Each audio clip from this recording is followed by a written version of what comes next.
Hello everyone, welcome to our special episode of SRBTV. I'm Kristen.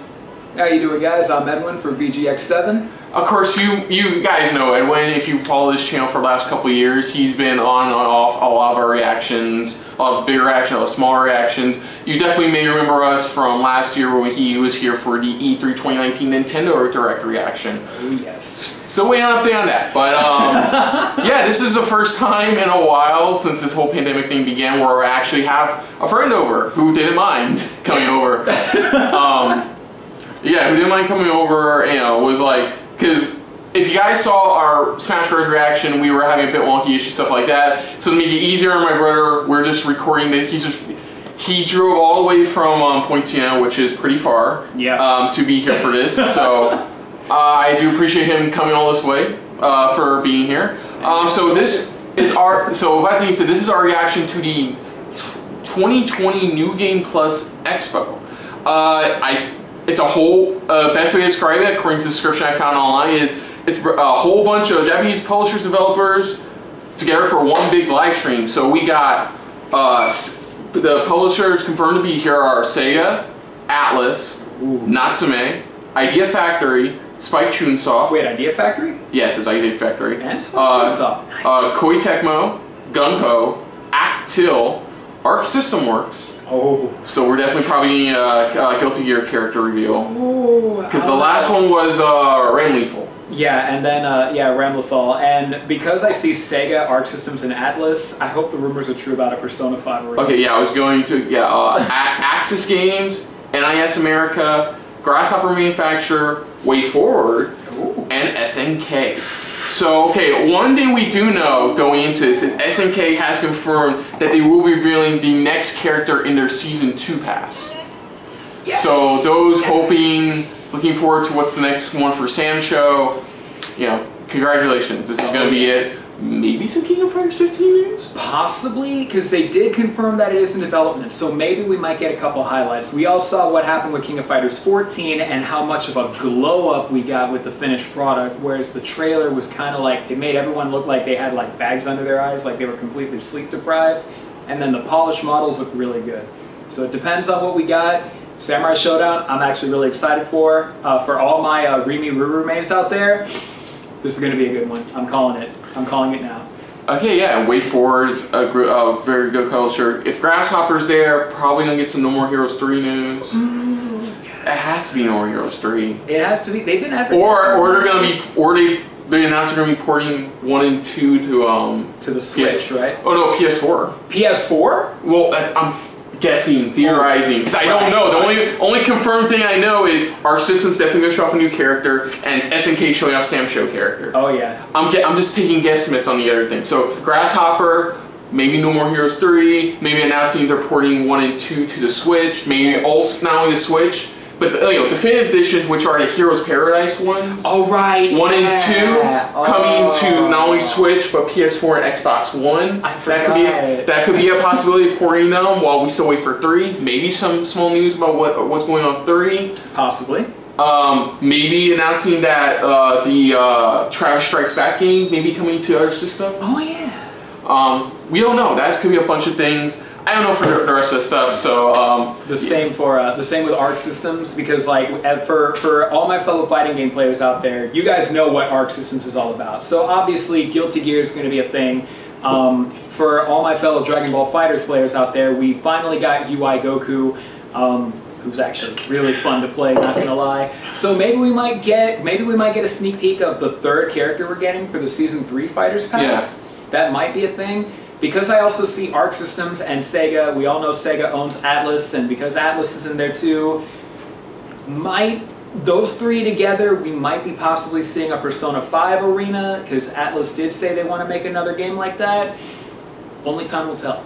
Yeah, so here we go. This is our reaction to the 2020 New Game Plus Expo. So let's see what's going on in Japan, besides, the other thing.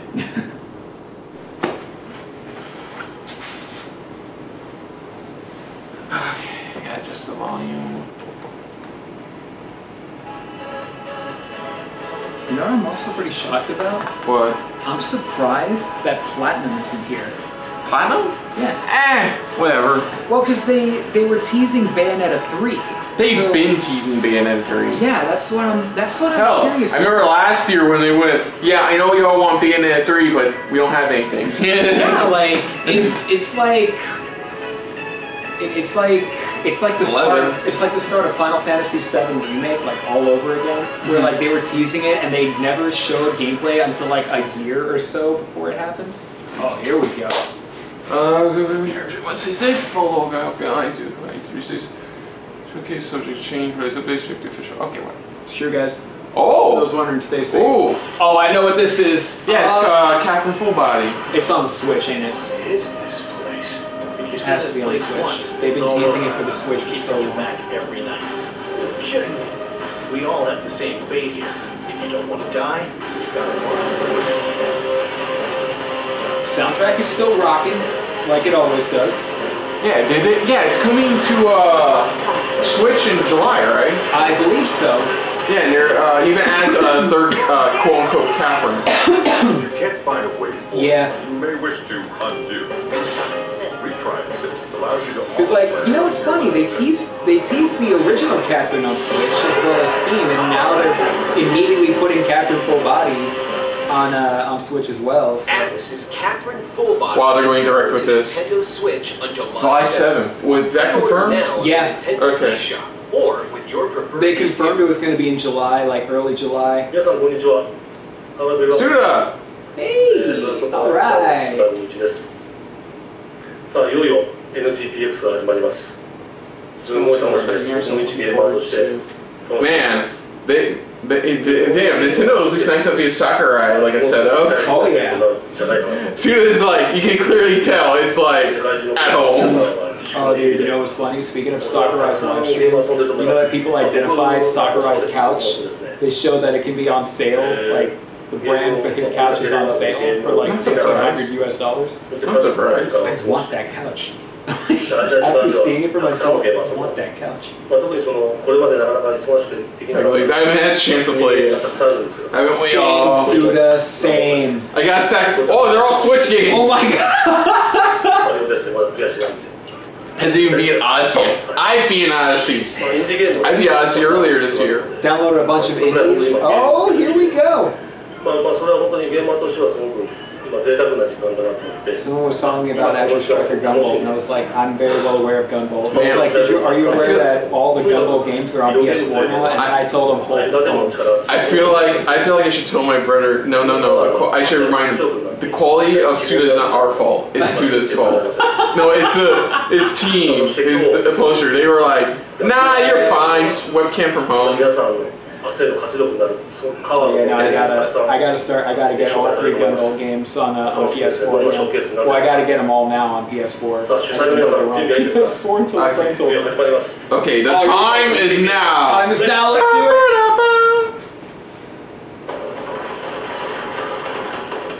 Oh, I see Travis, let's go. A big thank you to Suda51 for jump-starting the festivities.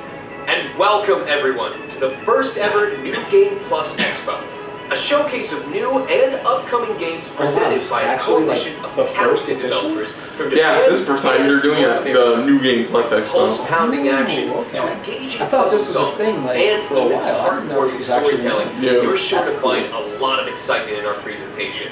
We'll also have a post-showcase Twitch stream featuring gameplay demos from our partners, so be sure to stick around afterwards. Yeah, now, let's kick it off with an exciting first look from Natsume. Not Harvest Moon? Harvest Moon! Oh, never mind, Harvest Moon. Not Harvest Moon, One World. Ooh, okay, I'm liking it so far. Kind of brings me back to the GameCube one.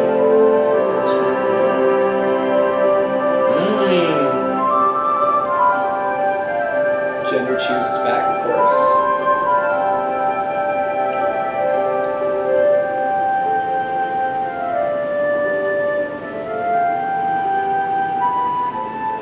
That is one weird looking cow. Right? I feel like instead of it saying moo, it goes moo. Yeah. Like moo, it goes moo. Oh my god, is this on an island? Wow. Harvest Moon game. It really is. Wow. Like. Wait, isn't the guy who originally created Harvest Moon actually working on his own title, Harvest Moon kind of title as well? I believe so. Oh wow, it's on PS4. Nice. PS4 and Switch. That's the world you'll find yourself in. Wow, new Harvest Moon game. That's pretty cool. Yeah, I remember. Somebody else is another reactor is flipping out right now. Probably. I'm going, cool. I mean, visually it looks alright. It looks good. I'm loving it. I don't know, it looks decent. I mean, to be fair, Harvest Moon was kind of like that village simulator games that Ooh. Axis. Let's Black River. All right. What we got? Okay. Looks like a platformer, 3D platformer puzzle game. Kind of looks like, what's that one game on the N64 where like you can change a ball into a certain thing? What was it called? Like a living glove hand or something? Glover? Yeah, it kind of reminds me of Glover. Glover was about a glove. Well, it was you had like a little ball that you could move it around with, you know, change it into certain things, like a but clearly this guy doesn't have a glove attached to his face. He doesn't, but he's able to pull stuff. So Tin and Kuna. Tin and Kuna. Nice. Kuna Matata. It just gave me like a Glover vibe, like with all the platforms going. Smash through the colorful world of Tin and Kuna and fight the evil powers of chaos. Man, it's coming on everything. Damn. Bounce and bounce. Hey, you have no excuse. Pretty much. Wow, there's hashtag. You didn't realize that. Best friend. There's hashtag. This is the you have no excuse game. Bandai Namco. Bandai Namco. All right. That's Wait, why does he look familiar? Why does he look familiar? Wait, isn't there that old PS2 title, crossover title thing where it stars him? something like that. I swear, guys, I've seen that guy before. It's one of those Fortune Street style games. Yeah, like... Pre-Nuts was a lot of fun, Layers of Death and Strategy. It's on the tip of my tongue. Why do I... Oh my god. This is gonna bug me until I see the title. I'm calling it. Virtually user-friendly track. So this sounds like this game's been out on other things right now, because we're getting like a lot of critical, like, overall incredibly cute and charming. I just want one game to have a quote that says, "It's alright." Just, it's alright. Yeah, he looks familiar.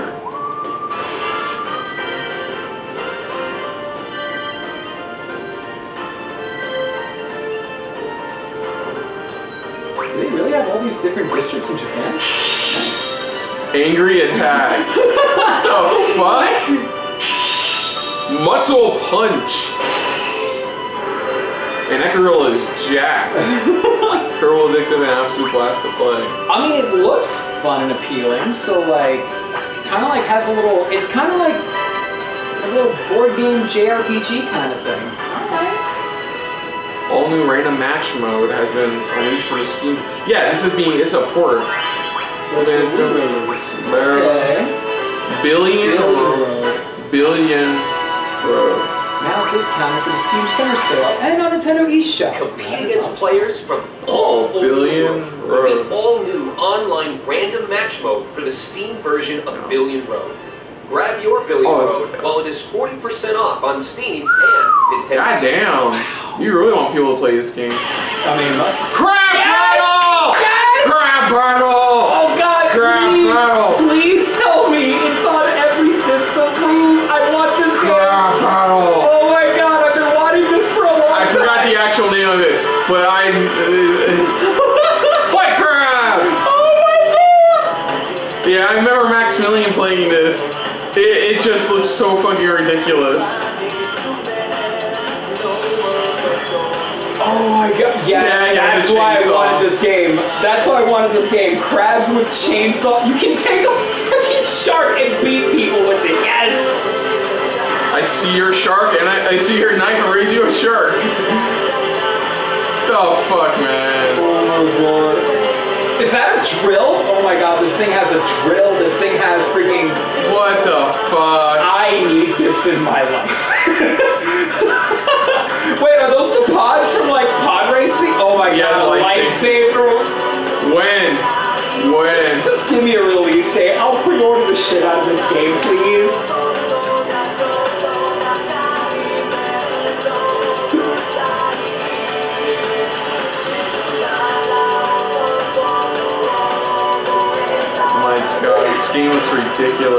ridiculously fun. Crap battle. God, I remember Maximilian when he played this. Before the stream started, he played the original Flash animation, Metal Gear Solid Crab Battle. Did he? He's ready to fight Crab. Freely control your pincers. July 30th. And develop your own crab fighting style. When Fight July 30th. launches its way onto PC July 30th, 2020 from Playism. And Steam. Oh, you can do some Steam crab battles. Oh, it's... Ooh, SNK! Oh, there's also... Here, okay. Oh, here we go. SNK, deep breath. It's Sam Show. Okay, I got that too. I know. Okay. So this is the part where you mark out and I go, okay, cool.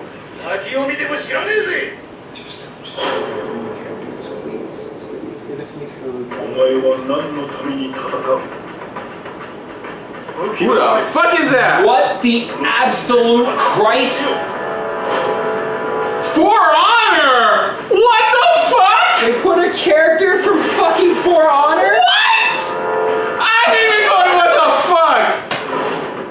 They put Bushido the knight Chivalry. They put the fucking knight from For Honor.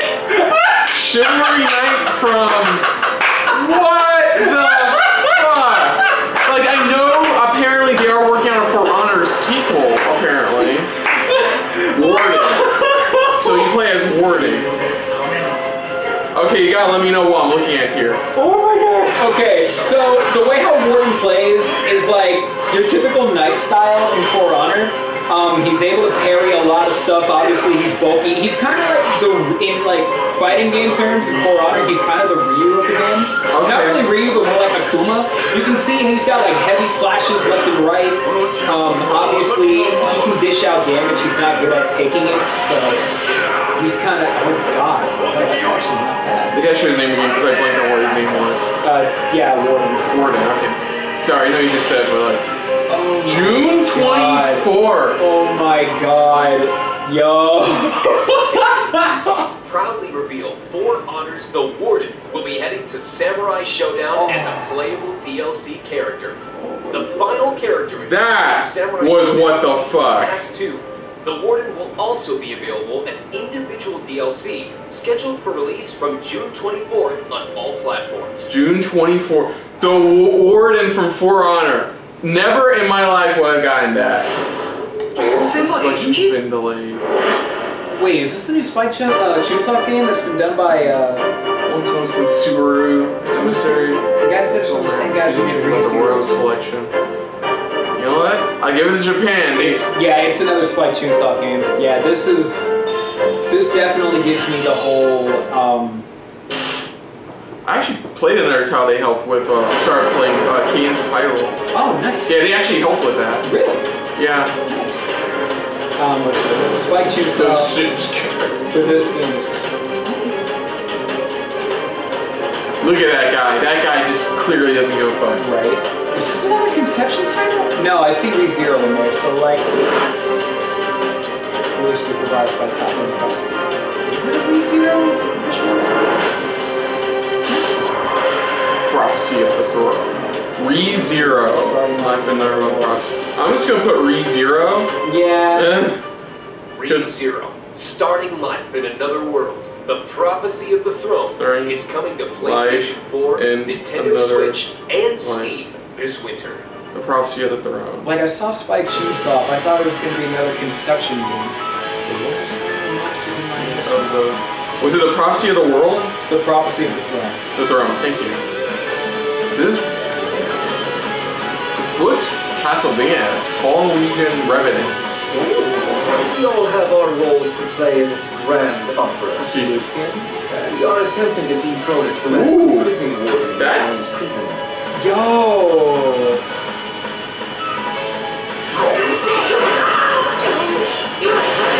Oh, it's an RPG style thing. Okay. Oh, looks like Valkyrie profile style. Yeah, it looks like Valkyrie profile. I know that because a friend of mine used to play the shit out of it. There's a lot of these where I only know it because a friend of mine. There was a game in another stream I saw where it was like like the gameplay was like, oh, it's like Mega Man Battle Network.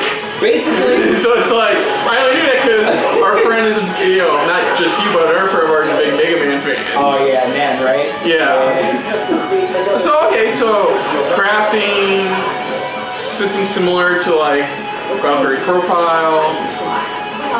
Oh, where are they fighting for? Where are they fighting for? Where are they fighting for? It also has a little bit of a, I don't know if you're familiar with Rhythm Bandit.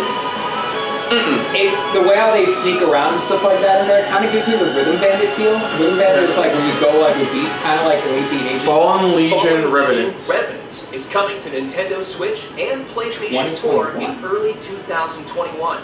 Pre-order today to receive the. Oh, you know the guy. Oh, okay, that's another thing. You know the guy from the guys who did the Messenger. Yeah. Well, they got their next game kickstarted. But it's a big Chrono Trigger inspired RPG. They released the first trailer for it yesterday. Comes out in 2022. Oh! Let's keep things moving with a look at a new announcement. Did they say early 2021? Yeah, early 2021. Now, when are we going to get that Chrono Trigger remix? Oops, okay, here we go, switch game. SNK again! SNK, alright. NeoGeo 30th? Oh, yeah, I heard about this. They're re-releasing a lot of the old NeoGeo Pocket Color. No fucking way! What the fuck? Are they really doing this to me? NeoGeo Pocket Color Collection. What the fuck? I mean, hopefully you don't play like this. Exactly like this. That's cool, you can change, you can customize the outside pocket design. Because I know they released, for Amazon Prime specifically, they released like the complete like a whole like NeoGeo arcade collection, like true arcade version. Oh yeah. So wow, what the fuck? You know what? I will admit, I wasn't expecting much, and I'm getting a lot. And so far, both the ones that made me go, holy shit, have been SNK related.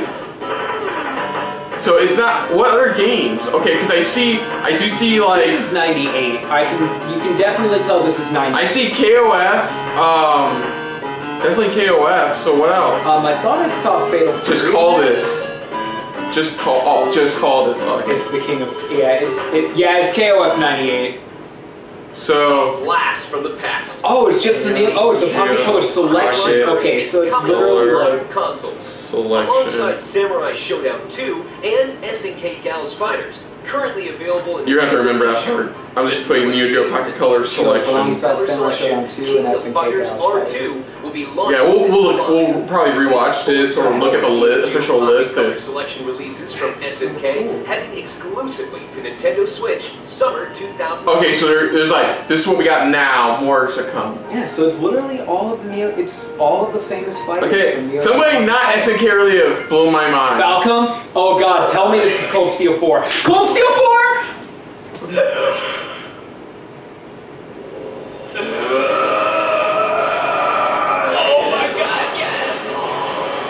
Kill them all. Oh shit. Akuma's showing up in this game now. Stop this right now, Instructor Reed! Stand my way. You're damn right. You're suffering all alone. I will protect everyone. And I'll start by saving you. There's no better way to prove how far I've come than giving you my best fight. Alright, pretty much layman's terms. I'm gonna prove myself by kicking your ass! I think we've got! Oh my god, new S-Crafts? Yes, yes. Yo, Kurt, I think I said this before and I'll say it again. I'm glad you're here. Recall what's crafts. Whoa, Reen is a boss already at the front? Oh my god. To escape the graduated from Cold Steel. I do know of Trails of Cold Steel. I know it's one of those like if you're in the know, it's one of like the best JRPG series out there. Yeah, it was a hidden gem on the PS3 and PS Vita. Just watch, enjoy this. He is naked. He is fucking naked. Trails of Cold Steel 4. Trails of Cold Steel 4. The final saga. The final chapter. In a world ablaze with war, heroes must unite. for October 27th. RPG saga is finally here. PS4. Engage in stirring combat. Okay, that's just or I can all other platforms in 2021. Against a terrible curse that threatens not only their console, but the entire world. Oh my god. Available first on PlayStation Legend 4 of on Heroes. October 27th, and coming to Nintendo Switch and PC in 2021. Okay, other platforms is 2021. Cool! Okay, what else we got? Oh god. Death and Request 2. What about the charming architecture? Oh, it's another like murder mystery style thing. My fiance. It's like a murder mystery RPG. Yeah, my fiance has been like dying to find this on Switch. We could only find it on PS4 for now because the Switch title is like. Whoa.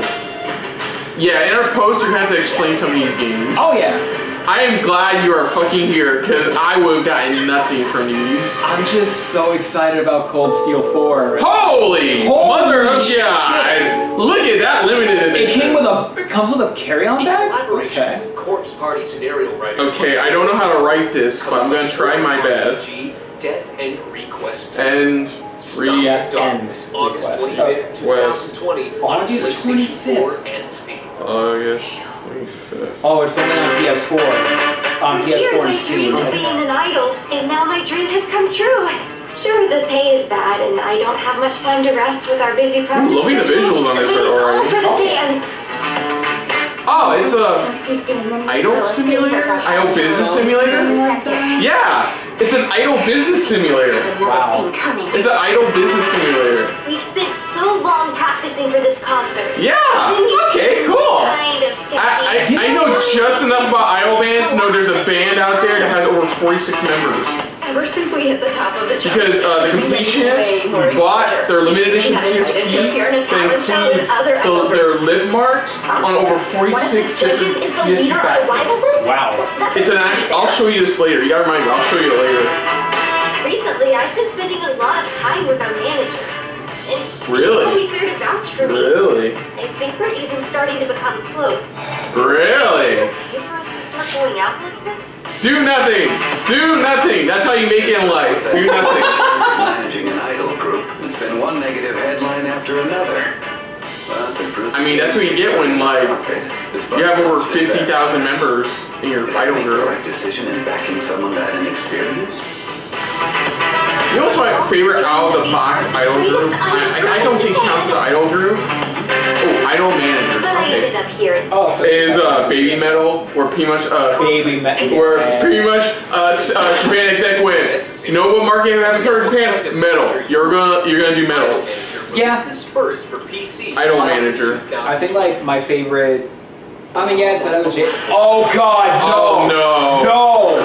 No! You are not haunting me again. Wait, I think they went back on this. So is this like a collection? They did a collection for it on PS4. Literally Danganronpa 1 and 2 called Danganronpa 1 and 2 Reload, and then they did Okay, that's how you spell Danganronpa, right? with an N between A and R. Yeah, Danganronpa. And I am yours. Danganronpa. This is 1, 2, and V3. All I know about this game, aside from the fact it's like you gotta figure out who did it or to get everybody to leave the school, is that there's a one ending where it's obvious some of them bang. Yeah, wait, there's still tons of fun left for you to enjoy. What are they? Don't tell me there's a 4th installment. 10th anniversary edition. 10th anniversary. God damn it. 10th This series has been going for 10 years now? Yeah. God damn. Yeah. Oh boy. Don't you dare! Kadaka! No! Okay. Damn it! Once again, I'm just sitting here enjoying. I'm sitting here on this wonderful ride known as Edwin. Oh my God, Kadaka, don't do this to me. To be honest, kind of loving the shirt. Yeah, no, Kadaka's got some good fashion sense, I ain't gonna lie. Like, I ain't gonna lie. This dude knows the trends in Japan. Bars are from out. 90% of his Instagram bars are from outside Japan. Oh, yes. For those wow. watching this right now, if you've ever Someday I'll learn English and move abroad. Yeah, no, he really loves meeting his fans. He really would love to meet his fans outside of Japan. It's just, he really... Coming to mobile. On smartphone? Mobile release. Install the games on a stranger's phone. Mobile release. No, fuck off. I barely play my mobile games as it is. I only just started getting the Pokemon Go because I'm like, hey, I'm going on mile walks in the morning anyway. Oh my god. And I caught 3 Galarian Farfetch. Trigger Happy Havoc. The very first game. Trigger Happy Havoc Danganronpa. Havoc. Danganronpa. Mobile release. The first game. Okay, what else? On mobile. Okay, Axis again. Idea Factory. Design Factory. Ultimate presents. I apologize if I botched that. Is this a dating simulator? It looks like a dating. It's a dating sim. It's an ultimate simulator. Precious places, precious faces. Yeah, it's an ultimate dating simulator. Dude, have you seen that one? Café Enchanté. Have you seen that one where it's a dungeon crawler and a dating sim? Yeah. Boyfriend dungeon? Yeah. That looks fun. There's boyfriend dungeon. What the fuck? Yeah. That guy has no head. Okay, he's a knight. Yeah, he's a Doulahan. He's that. Yeah, you are a secret 4-winged angel. What about you? Ignis. You're a cat. He's a demon beast. He's a demon cat. And then we've got special agent. The mature special agent. I'm sorry. Ah. Yeah, that's on it. Oh my god. So it's another demon boy Café Enchanté. I gotta let my fiance know about this because like she loves these dating sim games, especially the ultimate games. So like, you know what? You know what's another alternate title for his stream? Video games come from Japan. Yeah. Yeah. You know what? I was expecting some solid third-party stuff, and so far I'm not disappointed. Café Enchanté. There's this game that the Game Grumps are playing. It's another ultimate dating game where like he plays a shape-shifting cat girl. And like, yeah. Café Enchanté. Enchanté. Enchanté. That's right. It's French. She discovers it is full of unimaginable secrets. And really good-looking men. Yeah. I'm surprised that this is like a demon boy type of thing, but about to become a lot more. Café Enchanté. Yeah, I'm probably on the sneak peek into 2021, brought to you in collaboration with the new Mikage team and Axis Games. He said Mika. Oh boy. I don't like where this is going. You know, yesterday, Alf, during the Summer Game Fest stream, made a Hatsune Miku reference. Wait, for real? Yes. Escape from Asura. Escape from Asura. What we got? That's it! Okay! An Escape from Asura, coming 2021. 2021. Thanks to Axis Games for the very I mean, after playing Asura's Wrath, I mean, I don't know how long this stream is. I wouldn't. Who knows? Who cares how long this is? Ooh, Inti Creates. Inti Create. Gunvolt 3. Never mind. Koji Igarashi. Hope you enjoyed the Bloodstained. Oh, is this Bloodstained? Is this a Bloodstained update? Please. Based on Shoko funded by the game's history, creation called Curse and Moon. Yeah, that got like Rodgar's like really good. Oh yeah. So is that gonna be to other consoles? Is it? So we see how much fans enjoyed the game. And from that decision to make a sequel quickly followed suit. Ooh, nice. So it's a sequel to Curse of the Moon. Curse of the Moon 2. Cool. Okay. Okay. Bloodstained. New Bloodstained. Inti Creates 25th anniversary. Okay. Serious man. Demonkind strong is once again. Okay, and from what I heard, Curse of the Moon was a prequel to the main game. To the main Bloodstained game. Yes, yeah. This is true. Zangetsu. God, I'm loving the old school Castlevania graphics. Does it not like remind me of Simon's Quest? Dominique. Dominique. I can already see the internet for her. There's already Rule 34 of her coming out. I'm following it right now. Same goes for Robert. Because we live in a world. We live in a world where we're not divisive on like Rule 34. Yeah. Same goes for Hachi. People want to see that train dick. Okay, seriously though, you play a fucking automated robot train. Yeah. You switch on the fly, which is cool too. Nice. Yeah, this definitely reminds me of it gives me Yo! Nice.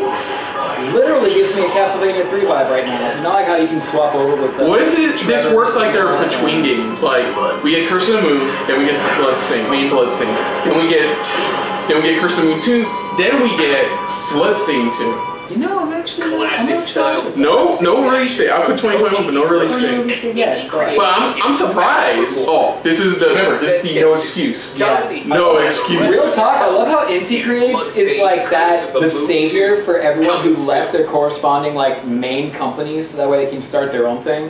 Like for Inafune, he did Gunvolt thanks to Inti Creates. And then of course we got the godfather of Castlevania over here doing Bloodstained, so like... Let's get back into the fray. Starting with a new trailer for the hotly anticipated Guilty Gear Strive. Here we go. Alright. You better impress me, Arx. Is it finally the Samurai Dude? Yeah, the Samurai Dude they showed in like the first fucking trailer. Almost gameplay for Millia and Zato. Millia and Zato. Well then.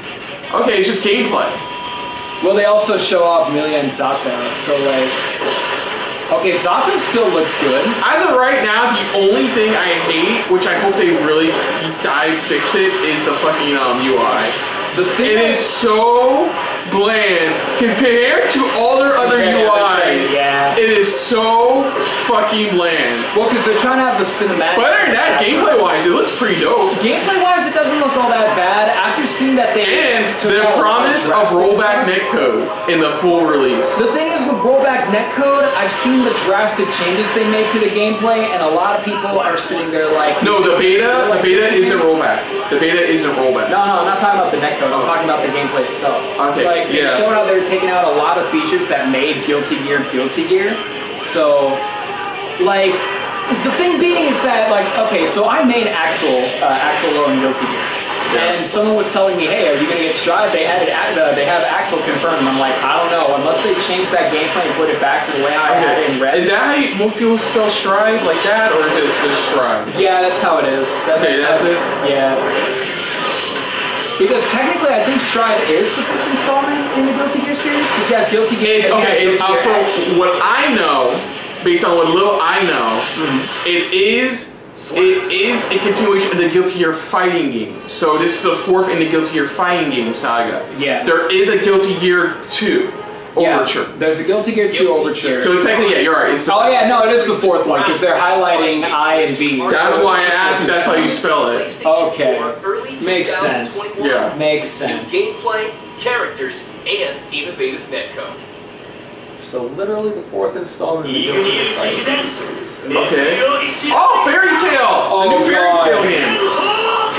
I know a couple of our friends are excited for this. Is this a Fairy Tail arena fighter? I don't know. All I know is it's being worked on a well-known developer.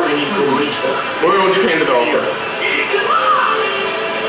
Playable characters. 16 playable characters. Well, we all know the original. Is it a fighting game? Okay, Juvia's there. I'm not gonna lie, Juvia's one of my favorites. There's oh, joint attacks? Nice. Magic spells. I saw like numeric damage scaling, so it probably is one of those adventure games. Yeah, it looks like an. Or is it like that One Piece Burning Crusade game? I don't know. It looks like an RPG. I don't remember. Like I said, I heard there's a big JRPG developer was working on it, but I don't remember if it's like an actual RPG. I believe. Of course. They gotta throw in the fucking water park episode. Oh Jesus.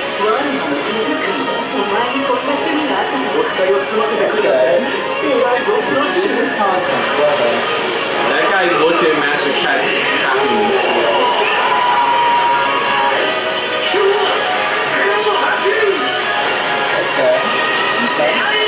Yeah, they're just calling it Fairy Tail. Oh wow, even the fish, even the cats have the July 31st. Yeah, Koei Tecmo. So it is gonna be like, it's gonna be like, Fairy Tail. isn't it gonna be like Koei Tecmo All Stars? It's probably gonna be like one of those adventures, like beat 'em up kind of things. That's what I'm thinking right now. Looks like it. SNK again! Please, motherfucker! Please be KY15. NeoGeo. Deep breaths. Deep breaths. We don't know. No, it's another collection. It's the. Remember, it was the collection I was talking about earlier. Yeah. Oh! Ultimate collection. For a NeoGeo collection. Oh, okay. I heard about this. This is the 3, 4, 5. And the ultimate version, right? There was an ultimate version. Yeah, same. There was an ultimate version that was perfect. There we go. Shodown 5. That was the perfect one. That like a developer accidentally released, took back, but then they sadly passed away before they worked on this. So they're actually officially releasing this. Yeah, they're doing that in design. Yeah. This is beautiful. I heard about. I keep up with a guy. I keep up with some stuff. I do. Okay. Online arcade. Rollback netcode. Already a sell for most people. Ooh, nice. Samurai Shodown Ultimate Collection. Yeah, the NeoGeo collection. I think that's what it's called. Oh, NeoGeo collection. Ooh. God damn it. Yeah. I love me some video interviews. Nice. Okay. Oh, Samurai, of course. Alright. There's Sam Show Track. It's a new They did not. Oh, you can. This is the highest peak for any Sam Show fan out there. You can literally. AK, you have no excuse. Oh my god. You can NeoGeo collection. Songs to put in. This is the ultimate collector's. Ultimate collection from Limited Run.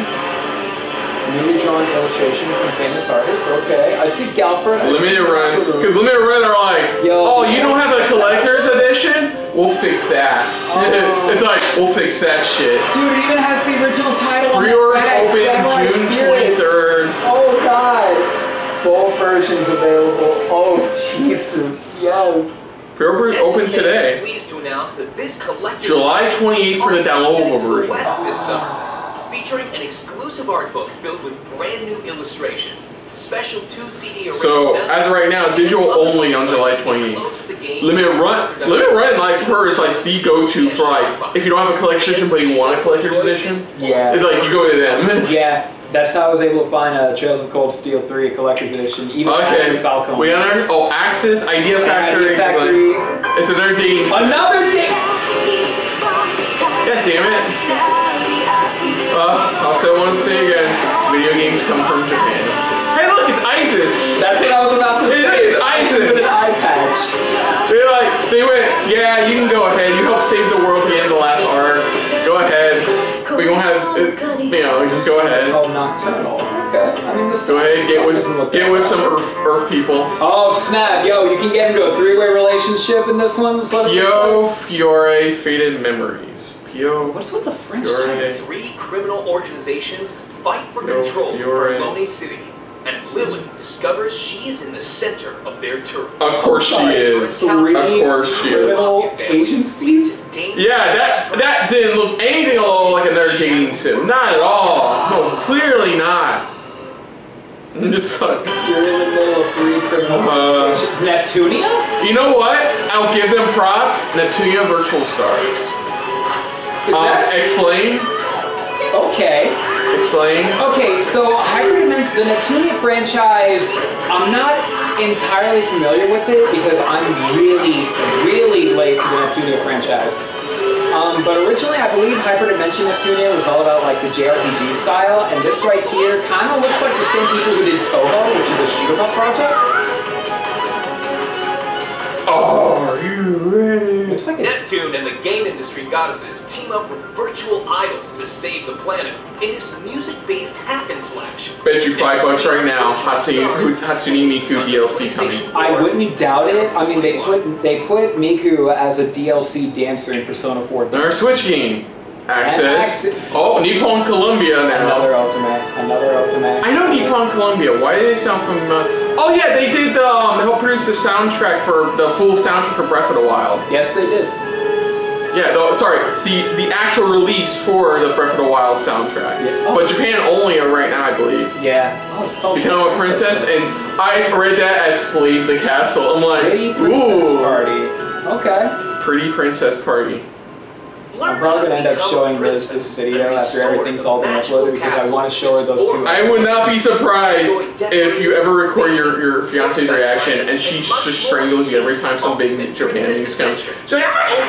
Oh no, we did some, my baby sister, Vanya, she and I did a random stream of Project Diva X, and I joked around where like you can change into different idols, and without her knowing, I switched it to the idol she hates, which is Mako, the one in red. So she see me transform into Mako. Hold that thought. Hold that thought. That boy has like 50,000 swords. Sweet nut. Did one damage. Why does this gameplay style look familiar? It looks like Chrono Trigger. No. Like it looks like a bit of Chrono Trigger and like I'm getting a like mana feel. Oh my god, they have slimes who are cats. Holy shit! I don't know, it really reminds me of Chrono Trigger with a little bit of A Link to the Past. That's just me. But then again, I haven't played Chrono Trigger in ages. I don't know. Sorry, it's the style, not the visual style. Visual style, yeah, you're right on that. It reminds me of a game, a series. I just don't recall. Look like the game. No, it looks like Summon Night. Have you ever played Summon Night? No. It's a pretty fun one. Shiren the Wanderer. The Tower Holy fuck, it's a mouthful. Shiren the Wanderer. Shiren the Wanderer and his sidekick Koba. In their quest the Tower to conquer the Tower of Fortune, Shiren the Wanderer, Fortune, and the Dice of Fate. And the Dice of Fate. Coming to Nintendo Switch. Holy crap, I was able to write all that down. But I misspelled Shiren, fuck! Thank you, Mike Chunsock, for that thrilling announcement. Okay. And thank you all for watching us this far. We've covered a lot of awesome titles already, but we've still got plenty of games left for your viewing pleasure. Oh, God damn it. Let's take a look at the many titles heading your way. This is less SRBTV presents and more Kristen watches Edwin react presents. Shantae! Okay, we already know. It's this recently came out, so oh cool. god, I need to play more Shantae. I played the one that came to 3DS. Cold Steel 3? Wait, why Cold Steel 3? Is it coming back? Cold Steel 3. What was the release day on that? June 20. I think it was June 20th? No, not June 20th. I gotta look back on that. Why are they I'm just going with Montage. I'm just gonna lace this section as Montage. I'm Giraffe and Anika. I'm curious. Why are they talking about Cold Steel 3 again? Are these like... Cold Steel 3 came out last year. I mean, I know they did an extra. They did one on Switch. They did one on Switch for Cold Steel 3 called Extracurricular Edition, which is literally all the DLC. 13 Sentinels, Age of Shiren. Oh, this is the what's the studio that did that one game? Fuck, I didn't help. Odin Sphere, Vanillaware. Right. Yeah, they finally confirmed a release date for the game. Oh wow. It was a couple of weeks ago. They finally confirmed a release date. Pretty 1 and 2. Oh god. Oh god. I know a friend who probably got a base. Richard is like probably going nuts right now. Robotics Notes double pack. Oh shit. Sorry, it took me forever on that last one. No, it's not. Vanillaware is always those. I want to play them, but there's so much they've done I want to play. It's a rhythm platformer, 2D platformer. Tasamachi. Okay, cute. That looks good. Okay. I love this Sizzle because now I don't know a lot. I knew the first. Bright Memory. This is the one that they showed. It's coming to Xbox Series X. Yeah. It started as like a basic 30-minute basic like tech demo, and they're actually doing a full version game for Xbox Series X. The thing that's bothering me is why are they showing Cold Steel 3 again? Unless they're putting it on Xbox One. Still have one more announcement before we jump into our post-showcase Twitch stream. Okay, we're not going to do the post-showcase Twitch stream, folks. Sorry. We're just going to do a basic reaction. Yeah, that's something you can check out on your own time. But this... No offense. Okay, well, what's the last game? Last game... Falcom. Okay. I already don't know what it is. It's either Trails of Zero or Trails in the Sky. Calling it now.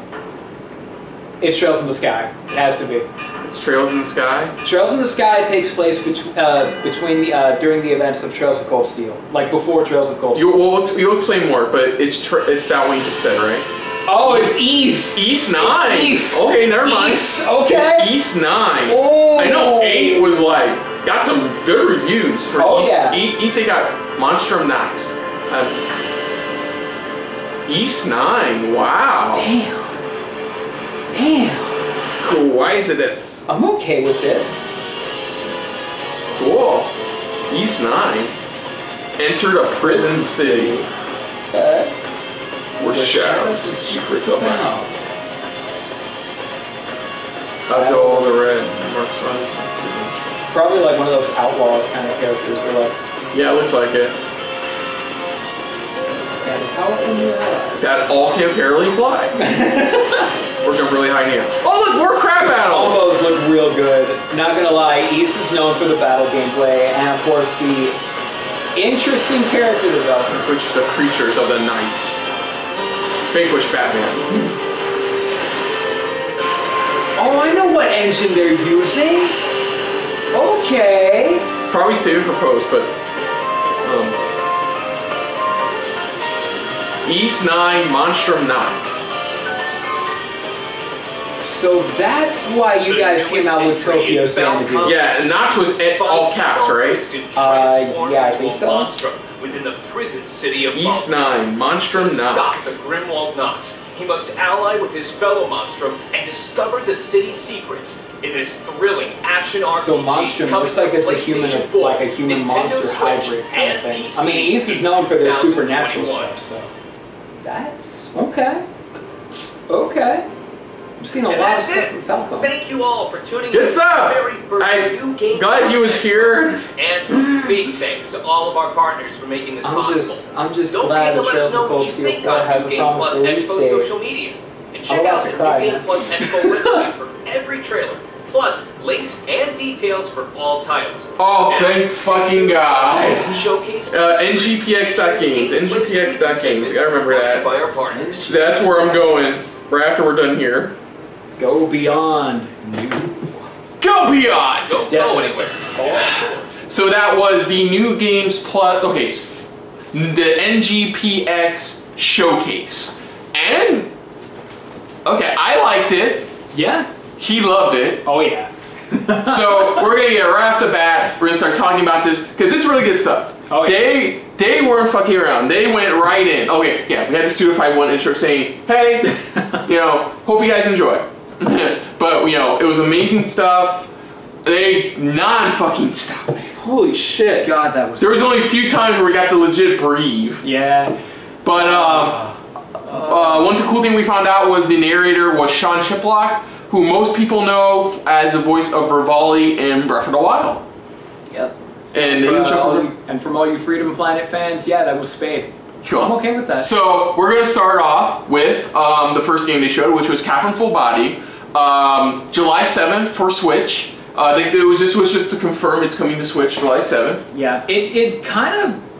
The thing is, it bothered me because, you know, they showed off on the Nintendo Direct once that they were going to show that they ported Catherine, the original. Yeah, all they said was July 2020. Yeah. I remember now. All they said was July... I think they said all they said was July 2020, but this gives us the definitive release date of July 7th. Yeah, and then you find out it's Catherine Full Body, and okay. Well, I guess for all you Switch owners, you get the possibility of getting both, Catherine or Catherine Full Body, but why would you get both unless you were a diehard fan?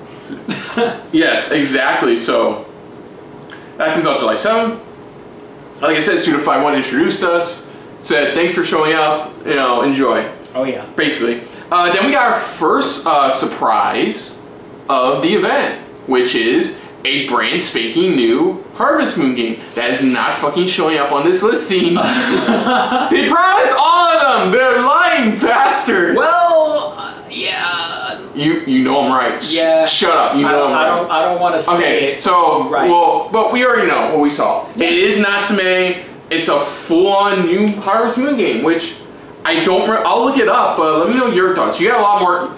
A lot of this is gonna be asking his thoughts because for a lot of this. So for those who are not familiar with Harvest Moon, it's basically Village Simulator. It's kind of like Animal Crossing, but it's Stardew Valley, but before Stardew Valley. Yeah, it's Stardew Valley and Animal Crossing having a forbidden love child, and that love child became a total. We are that Final Awesome Fantasy 7 thing. We're the old man. Oh my God! We're the grandfather. Let me tell you here about this here Harvest Moon. why it's the best game ever. Not really. But no, in all seriousness, Harvest Moon was a really fun thing. I remember playing it on the original N64. And originally the idea of Harvest Moon back on the N64 was, you know, oh hey, you gotta find the perfect wife. Okay. And, you know, help out with the village. That was the only thing. And then it ended up becoming not just Nintendo, but it ended up branching off on different systems. According to this, the last official... It's weird, because apparently from 07-09, it was Platinum Inc. developing. Yeah. From 2014 to now, it's Opchi Corp. Opchi Corp, with the publisher for North America being Natsume. Yeah. So that's where we were joking at. Oh, Harvest Moon. It's a Harvest Moon game. Yeah. No, the last Harvest Moon game was Light of Hope 3 years ago. 2 years ago. It'll be 3 years in November. Mm-hmm. So that was the last one. Okay, for me, okay, I'm gonna say mine because I know you probably enjoy it. Okay, cool. It's a Harvest Moon game. I know a lot of people love Harvest Moon. Oh yeah. And Rune Factory. Mm-hmm. There's a Rune Factory 5 coming too. There it is. But like Harvest Factory. Ooh, that sounds like a weird crossover. I mean, Harvest. Cool. Sorry. Harvest Moon. It looks like a beach, like an island-side, ocean-side setting. It looks like an ocean-side setting. I want to say it's like one of those isolated village type of things, kind of like almost Amish. I guess for the most part, my only real critiques with it is visually. Definitely looks a bit dated visually. Yeah. And the thing about Harvest Moon is that the graphics, you know, it's literally can be the same. Like look at the new Animal Crossing. Mm-hmm. You know, it's literally visually the same as what was it, New Leaf on the 3DS, and people didn't really have a problem with it as long as the gameplay was there. Who really cared about the graphics? It's Nintendo. You know, they care more about gameplay than ever before, and Harvest Moon pretty much does that exact same follow-up. Yeah, visually I'm feeling, and also I'm worried. Bless you. I'm also worried. My biggest worry with it is that, okay, let's be honest. There's a lot of other games have done Harvest Moon better than Harvest Moon right now. Yeah. There have been. I'm not just talking like Stardew. I'm not even talking about their other site, the original game the other game they did, the future version with Rune Factory. Yeah. I'm legit talking about like. The biggest worry I have with New Harvest Moon is that there's a lot of other people who have done it better currently. I'm not saying it's bad, just based on what I've seen. Because the beachside setting, back in my head, first game that came to mind, the most popular Nintendo game out right now. What, Animal Crossing? Yeah. New Horizon, first thing. So I'm hoping there's a lot more appeal to it. I know there's a lot of fans who are really happy by that news. Oh yeah, no, like real talk, I've seen people tell me that, you know, I've heard people tell me, yeah, I'm only playing Animal Crossing until the new Harvest Moon comes out. So there you go, there's the new Harvest Moon. You have no excuse this fall. Yeah. Okay. So get ready for the new Village Simulator, guys. Then we got, oh please tell me it's on here, because there it goes. Next up we got Tia and Kuna, which is an action puzzle game. Coming to everything, aka what we said? No excuse. No excuse. Okay, we got more screenshots. Yeah. From basically what we saw was you play a armadillo-like creature who rolls up to a ball, and that's how you pretty much traverse and solve puzzles and stuff. Yeah, you also can drag stuff with you from what I've seen. Like I saw like this dude had like an electrically charged like orb or something, and he around. According to the official description for the game, which we have on the official website, you pretty much play a giant living pinball. You get new abilities, you get jump, dance, bashing, we saw in the trailer too, you attach stuff to bring with you. Yeah. There's a lot of stuff you solve by rolling into a ball. Yeah, see, like... and you get elemental abilities it really gave me a Glover vibe, like... It really does give me a Glover. You know, out of everything, I would never expect it gives me Glover vibes. It really does. Like, oh my god. That's like watching. That's like looking at Super Mario and go. You know what? That gives me Jet Force Gemini vibes. Wait, what? No, seriously. Like, I had a Glover vibe. I had like a bit of Glover nostalgia looking at this. Like, you remember playing Glover back in the day, right? I remember Glover. I never played Glover. Oh, okay. So Glover, you basically... I know I've played Glover. I haven't played Glover. I've seen Glover. I have I've seen what Glover so is. you've seen like how he can transform. I still in the back of my head went, why the fuck is he making a Glover reference? It really does remind me of Glover because, like, you know, the whole idea about turning into like a living ball and like changing stuff to like form, like to fit puzzles, it really does remind me of Glover. Like, it gives me a Glover vibe, and I'm not gonna lie, I'm pretty excited. I'm pretty excited about it because I haven't had a nostalgic vibe like this in a long time. So. Okay, next up we got this Fortune Street style game in the form of Billion Road, which is apparently, it sounds like it's already been released. It's been on early access or something because there's already like critical reviews and stuff. But yeah, it's coming to Switch and Steam now. It's I think the only shadow drop we really got. And it's basically a Fortune Street style game. Yeah. Pretty much you go around. Yeah, if you, I don't know how to describe it. You apparently, according to this, it's like a Fortune Street game where you're like a business tycoon and stuff like that. I don't know what else to say. Help me out. I want to call it Monopoly the JRPG edition. That's the only thing I could pretty much sum it up to. Because I saw how you were like, it looked like you were able to like battle things. So I want to say it's a JRPG Monopoly. Yeah. That's what it looks like, and I can see the appeal of it. Like Fortune Street is like one of the more well-known, like, not genres but game types in Japan. So I can see the appeal for some people. So out now. Next up we got Crab Battles.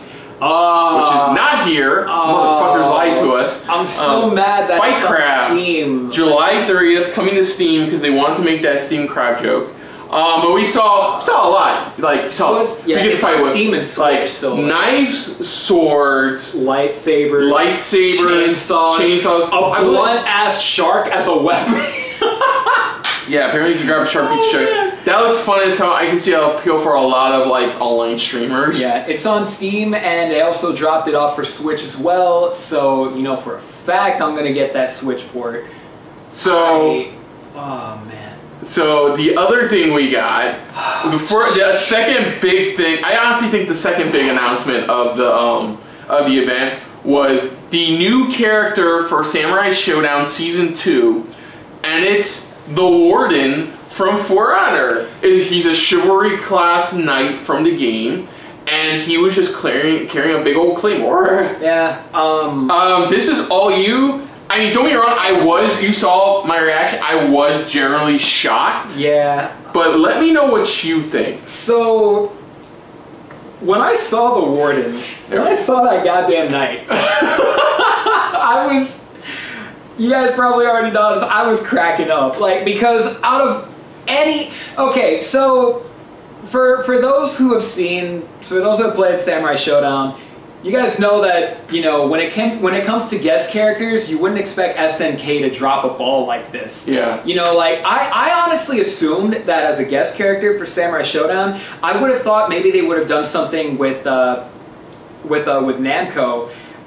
like how they did with Soul Calibur 6, how they put Haomaru from Samurai Shodown as a guest character for Soul Cal 6. I would have expected them to do something similar and put in someone like, let's say, Mitsurugi or Sophidia, anyone that was a representative of Soul Calibur, because like they've done it before, you know, like they've done, Soul Calibur's done this, and I would assume that SNK did something similar.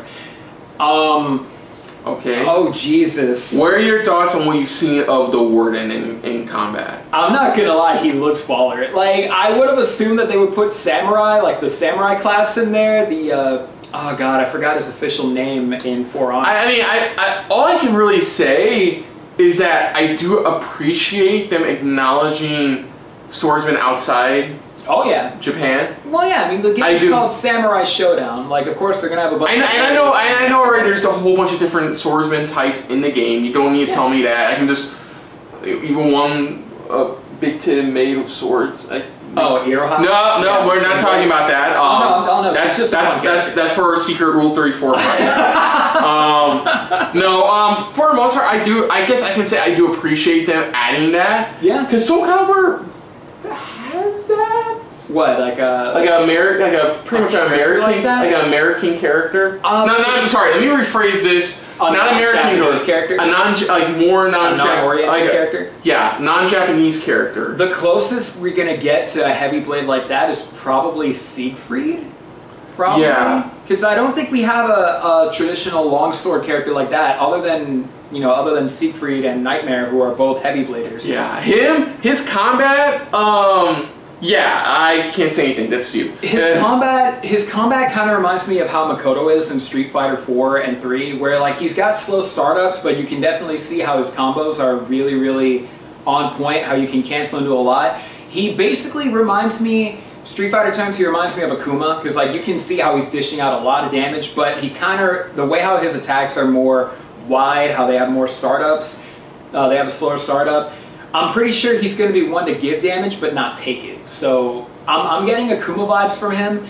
Kind of like how he is in the actual For Honor game, you know, like he can parry, he can block up, he can do a lot of good stuff, but his startups for all of his attacks are kind of average to somewhat slow.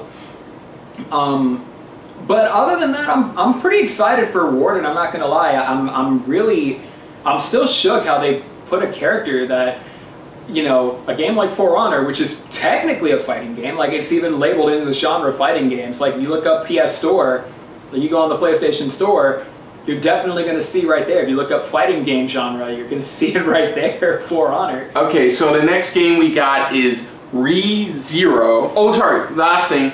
It does come out. It comes out tomorrow. Yeah. Next we got is ReZero, Starting Life in Another World. Starting Life in Another World. I put Starting Life in Another Life. I mean, yeah. The Prophecy of the Throne. Explain to us, for those who don't know, like myself. So ReZero, for all the weebs out there, ReZero is a... I say it for everything, really. Hell, I'm one myself. I don't care. For those who... Okay, so basically for those who don't know, ReZero is a hugely popular anime. You can see a lot of people cosplaying that from different conventions. Of course, you have the two girls on the side there, Rem and Ram, who are always in the waifu battle. Oh, I recognize them. When truly Amelia is the best girl. Just saying. I'm kidding, it's Felix. I'll have to take your word in that. Okay, so two things, before you continue, two things they bring up in the official press release is the game was fully supersized story-wise by the series offer, and it features brand new characters designed by the original artist, as well as your favorites from the series. Yep. Cool. And go on. This was done by developer, Shine Corporation. Yep. So I'm not really I'm not a big fan of ReZero. I mean, I'm not gonna lie, I only saw the first 5 episodes of the anime, and then I was just like, it's just like every other, you know, I guess you can call it an isekai series out there. But I understand the hype to it. It's kind of like how they made all those Sword Art Online games for the PS3 and the PS4. You know, they want you to feel enveloped in a series. They want you to live out the life in these certain series, you know? So, I mean, more power to the fans who appreciate it.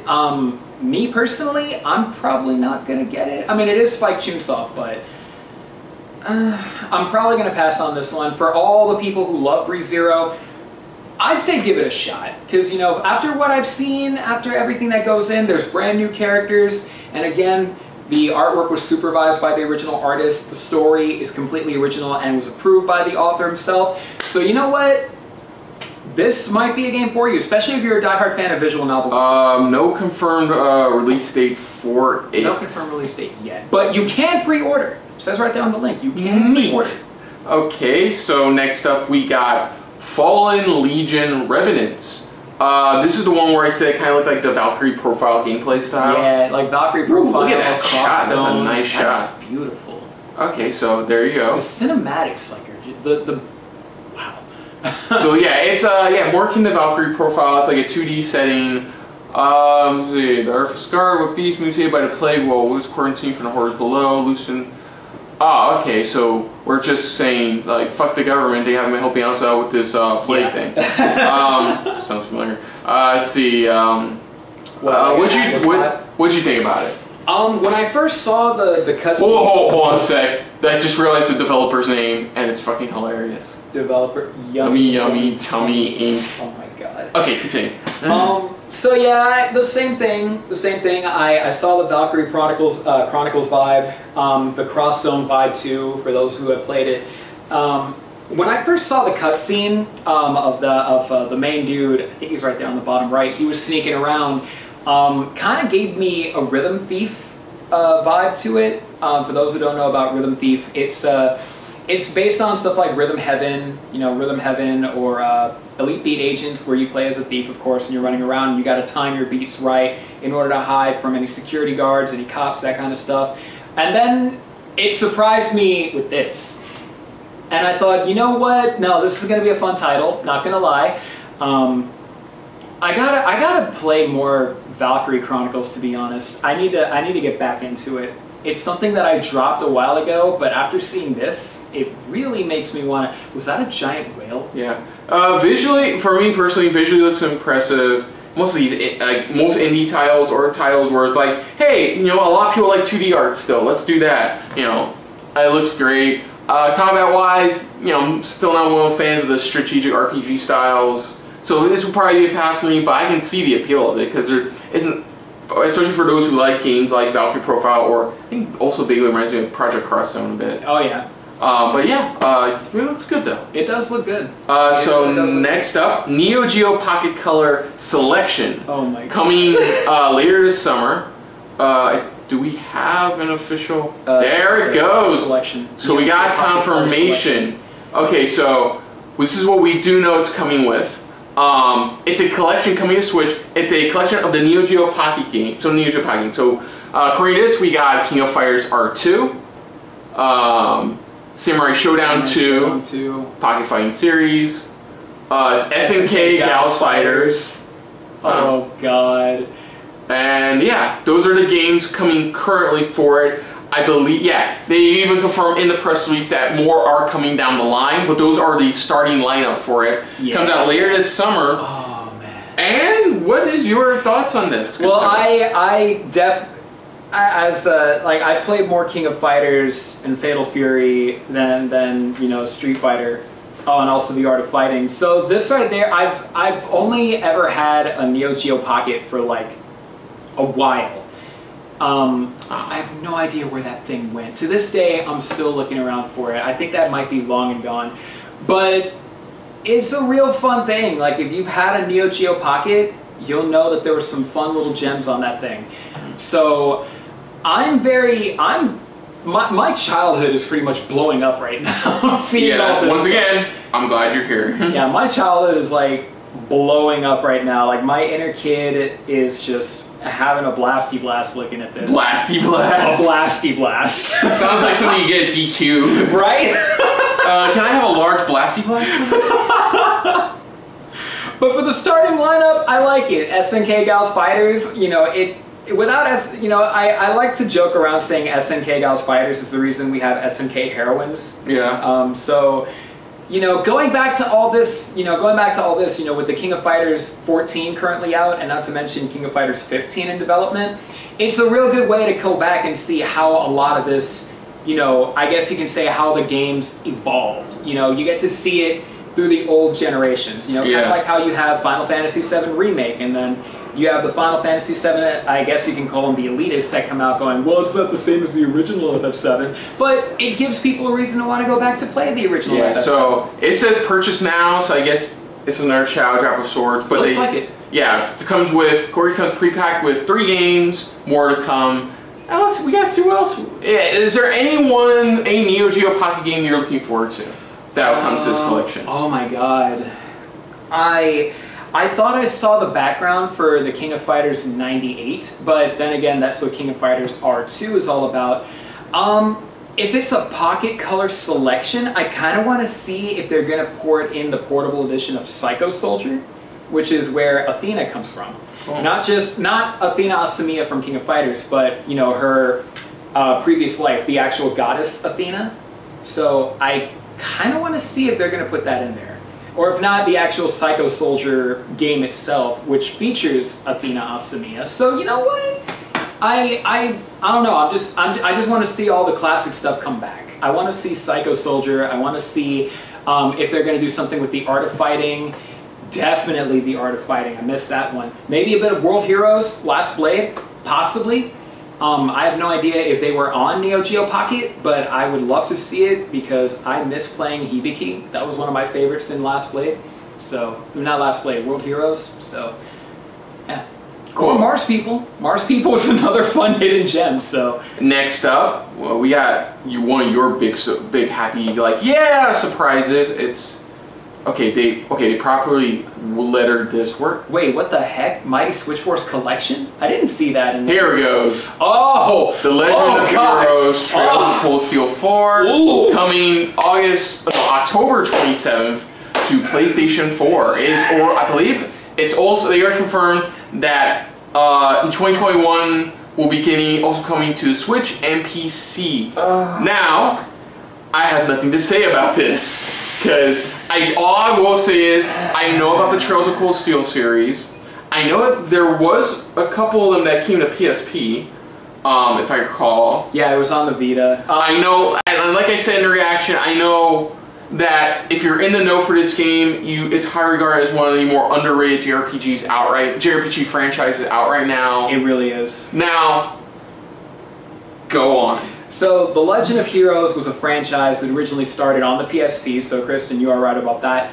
How I learned about Trails of Cold Steel was it was back when I got a Vita, when I first got it. I wanted a Vita exclusive game series, and I thought Trails of Cold Steel was Vita only. Then I found out it was also on the PS3, but at the same time I already got Cold Steel 1 and 2 on Vita, so I was like, I'm not going to buy it again. Cold Steel 3 was originally a PS4 exclusive. Then they ported it onto Switch, and then they redid Cold Steel 1 and 2 for the PS4 called the Definitive Editions, which actually featured a lot more voice acting. Okay. Yeah, for the Steam version, they did free updates where the original cast came back and redid 80% of the dialogue, all voiced, which is really good. I'm probably going to get Trails of Cold Steel 1 and 2 on PS4 anyway. And it also comes with all the DLC. Now, Cold Steel 4 is the final chapter for the Trails of Cold Steel arc in The Legend of Heroes. This follows, I'm not going to say anything about it, but I'm not going to say anything that happened in Trails of Cold Steel 3 because low-key I'm still okay, based on what you've seen, what are you most looking forward to? I'm looking forward to how this game closes. I'm looking forward to how this series closes off because literally at the end of every Trails of Cold Steel game, they give you the biggest plot twist ever and also a slap in the face. Now, have they confirmed, is this the final chapter in the series? This is the final. This is the final one. It's already out in Japan. You're worried they're going to pull that shit and go, wait, you said this was the end. Why? This is the end. Why are you doing this thing? It's already out in Japan. And I've been avoiding so many spoilers for that, but they have said that this is the final chapter in the Trails of Cold Steel saga. So they may continue with just the Legend of Heroes series. Yeah, they're still going to continue with the Legend of Heroes, but Trails of Cold Steel, so the thing is, Reem's hair and eye color is completely different. He does this power-up thing in Trails of Cold Steel where he goes from black hair and blue eyes to like white hair, red eyes. It's some kind of thing that his bloodline is all about. From what I see, it's permanent here, so I'm assuming he goes into I'm assuming he masters this ability, that he channels it in, and he's pretty much in permanent. Okay. So I'm gonna say, kind of like when Gohan and Goku came out of the hyperbolic time chamber, and for some reason they were in Super Saiyan form for like fucking ever. Yeah, they mastered. Kind of like that. Yeah, they pretty much mastered power Super Saiyan. It's like Captain America. I kind of understood that reference. Yeah, I'm actually really shocked here because I thought that it was just since this is going to be the end of the story, I'm actually really shocked that his 5 students, the guys on the left, except for the pink-haired one, that's his teacher, well, on the far left, I mean. Okay. So, the fact that they're coming in again, I'm really, really, I'm excited to see how this all plays out, because literally this game is, there's nothing more I can say other than just play the game. That's all I can say. It's a fun game. The characters are extremely likable. There are so many different ways to attack. In fact, you have 3 different ways to attack, not counting the 3 extra team attacks. Ooh, apparently it comes with all new pursuits such as poker, blackjack, and the horror coaster. Oh yeah, there's this spin-off thing you can do in Cold Steel, which is like playing card games.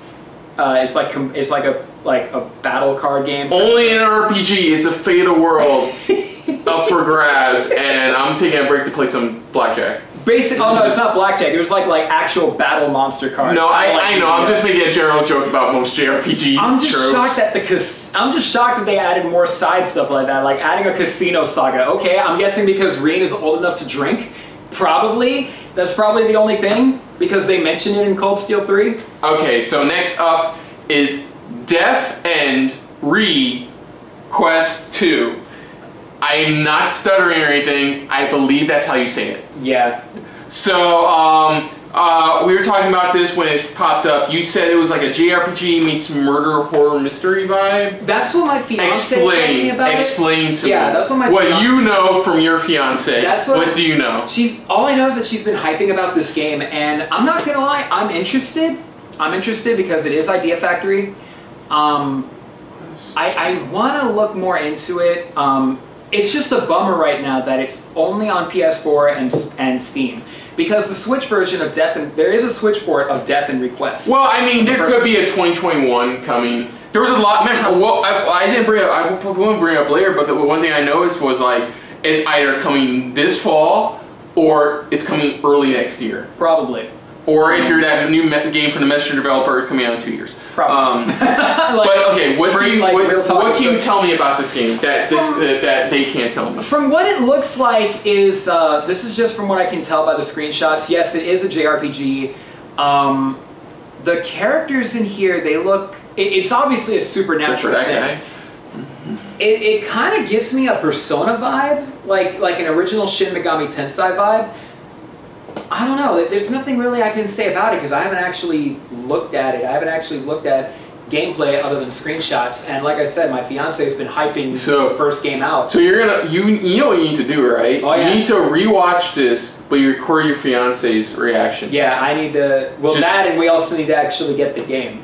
Well, the second one, second one comes out at the end of August 25th. Yeah, the first it does come with a. I had it listed here. It does come with a limited edition set as well. So next up is Idol Manager, aka Idol Manager, aka I want all the women in my group. Yeah. So basically, they describe it as a business sim dark comedy. I mean, she did talking about having a thing for her boss. Having an affair for her manager, yeah. Not an affair, but like having a thing for her manager. It's about what you expect from kind of like a job simulator type of game. You're a person who works at a company who creates idol groups. Yeah. So you have to make sure the idol group you create becomes successful. Yeah. That's it. That's it. That's the best way to describe this. That's it. It's literally the Japanese version of, like Video Game Tycoon, Roller Coaster Tycoon, if anyone remembers those games. And you know what was another thing? It was fully English dub too. Yeah. Fully English dub. That's a shocker. I know, there was few that were English dub that I was generally surprised. Oh, okay. Like full English dub and everything. I was surprised at. But that's all we have to say about that one. I mean, is that maybe for you or your fiance maybe? Or? I mean, my fiance is big on stuff like otaku. Because I want to see what happens when you try to create your own idol group that actually does exist. I mean, I know my fiance likes idol stuff, so maybe this might catch her attention. Maybe. It looks fun. Next up, we got from one of your favorite guys. Trigger Happy Havoc, Danganronpa, mobile. Oh God! So for 10 years, Kodaka, you magnificent bastard, you've always done this. Where is it? There it goes. During the first game, and they have screenshots too. Yeah, it's literally on mobile. Okay. They put it for mobile. It's now. Oh, it's out now. It's out now on mobile. For those who have been trying to crack the game on mobile, congratulations. Now you can actually support the goddamn company and buy it. I did love the joke he made. Hey, even if you know some strangers, grab their phones and just download it for me. Yeah. Yeah, Kristen, give me your phone. No, fuck you. Dude, I'm not gonna play this. I already know what the game's about. It's pretty much a whodunit. These weird teddy bears trap you in a school, and it's a whodunit. And if you don't get it right, there's like multiple different endings if you don't get it right or if you get it right. Yeah, basically, long story short, the synopsis of Danganronpa is the following. Of course, you got to find out who the murdered. It's a killing game. Obviously, you have to survive. It's a struggle to survive type of thing, survival of the fittest. And what you do in this one is you hold class trials. What you do in these class trials is you have to gather evidence. It kind of gives you a Phoenix Wright, Ace Attorney vibe. Okay, so according to this, here's what the 10th anniversary. Oh yeah, this is also being released on mobile to celebrate the 10th anniversary of the game. Yep. Because this thing's a decade old apparently. Yeah. So determine trips of the proof character and use what you learn how to shoot down. Yeah. Okay, here it goes. Beforehand, fun fact.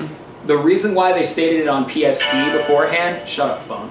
The reason why they also mentioned it as a PSP originally, being on the PSP, is it's true. In Japan, it started off on the PSP. It didn't come overseas until years later when the Vita showed up. Right. So that's a pretty fun thing. You know, the fact that the original Danganronpa game started on PSP, and now it's...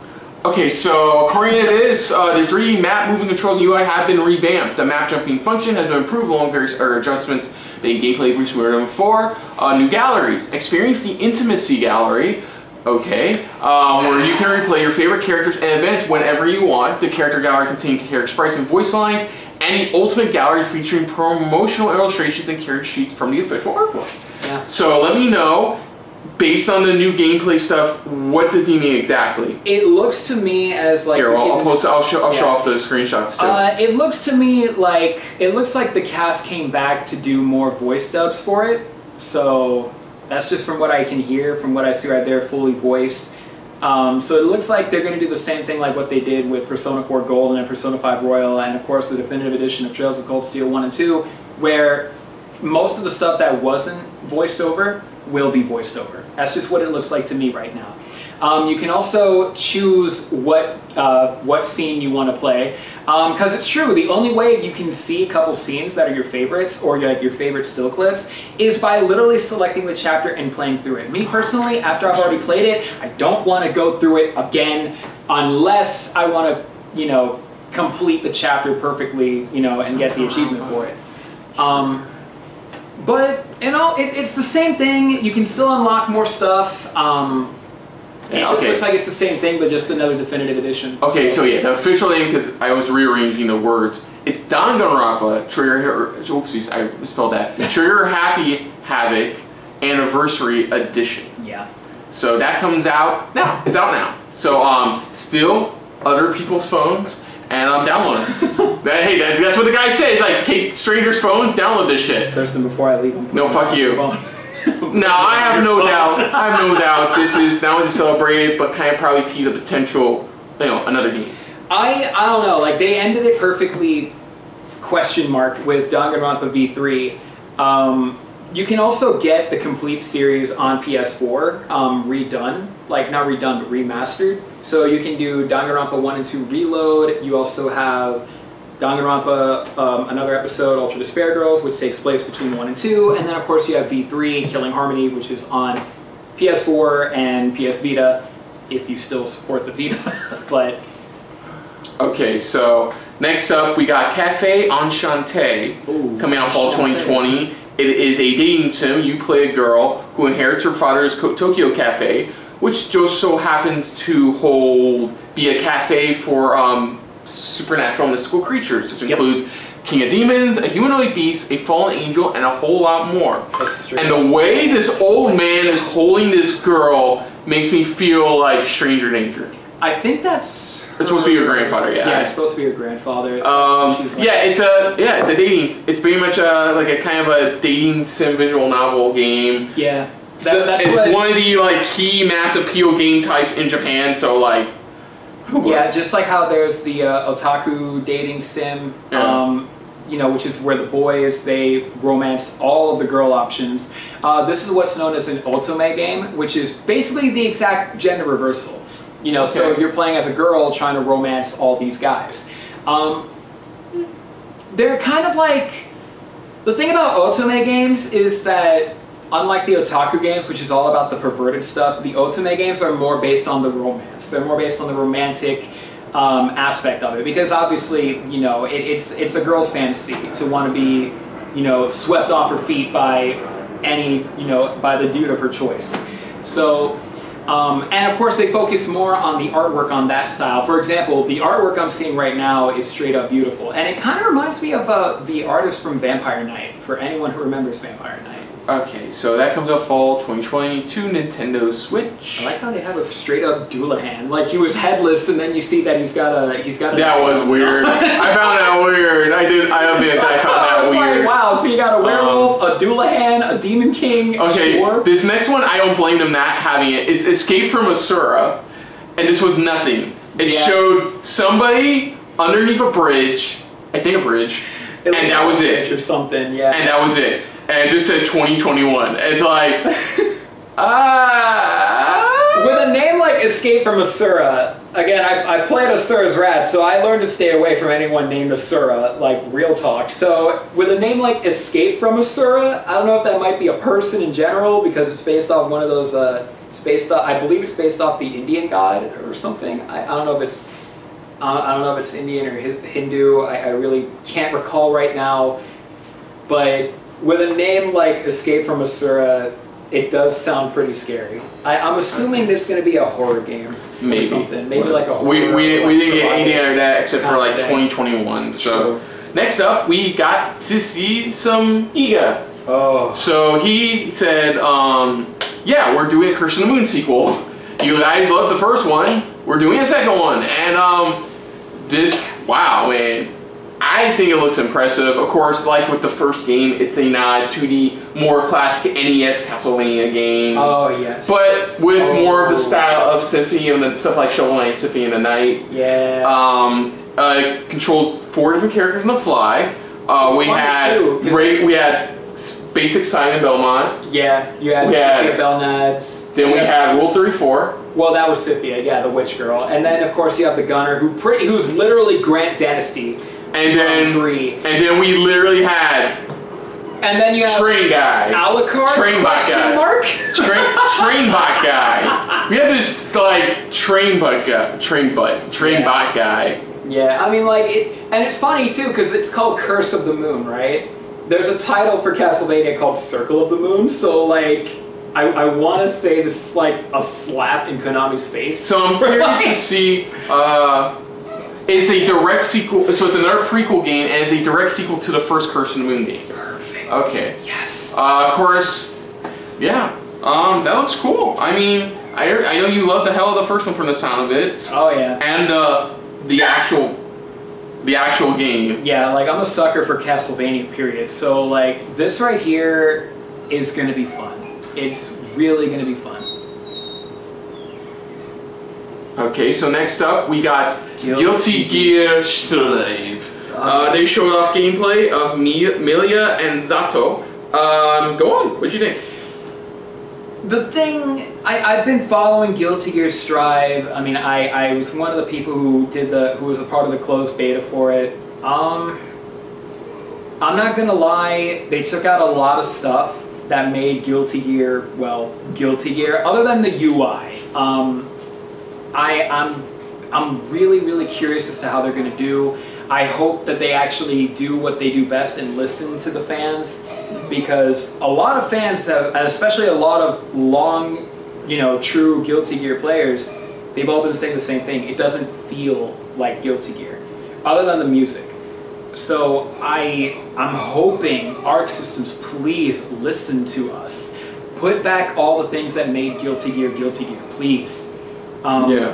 Because, like, I understand with fighting games nowadays, they know that the people who have played through this, the ones that you see in tournaments, the ones that are, like, 25 and older, they know that we're not getting any younger, and I know they want to get more.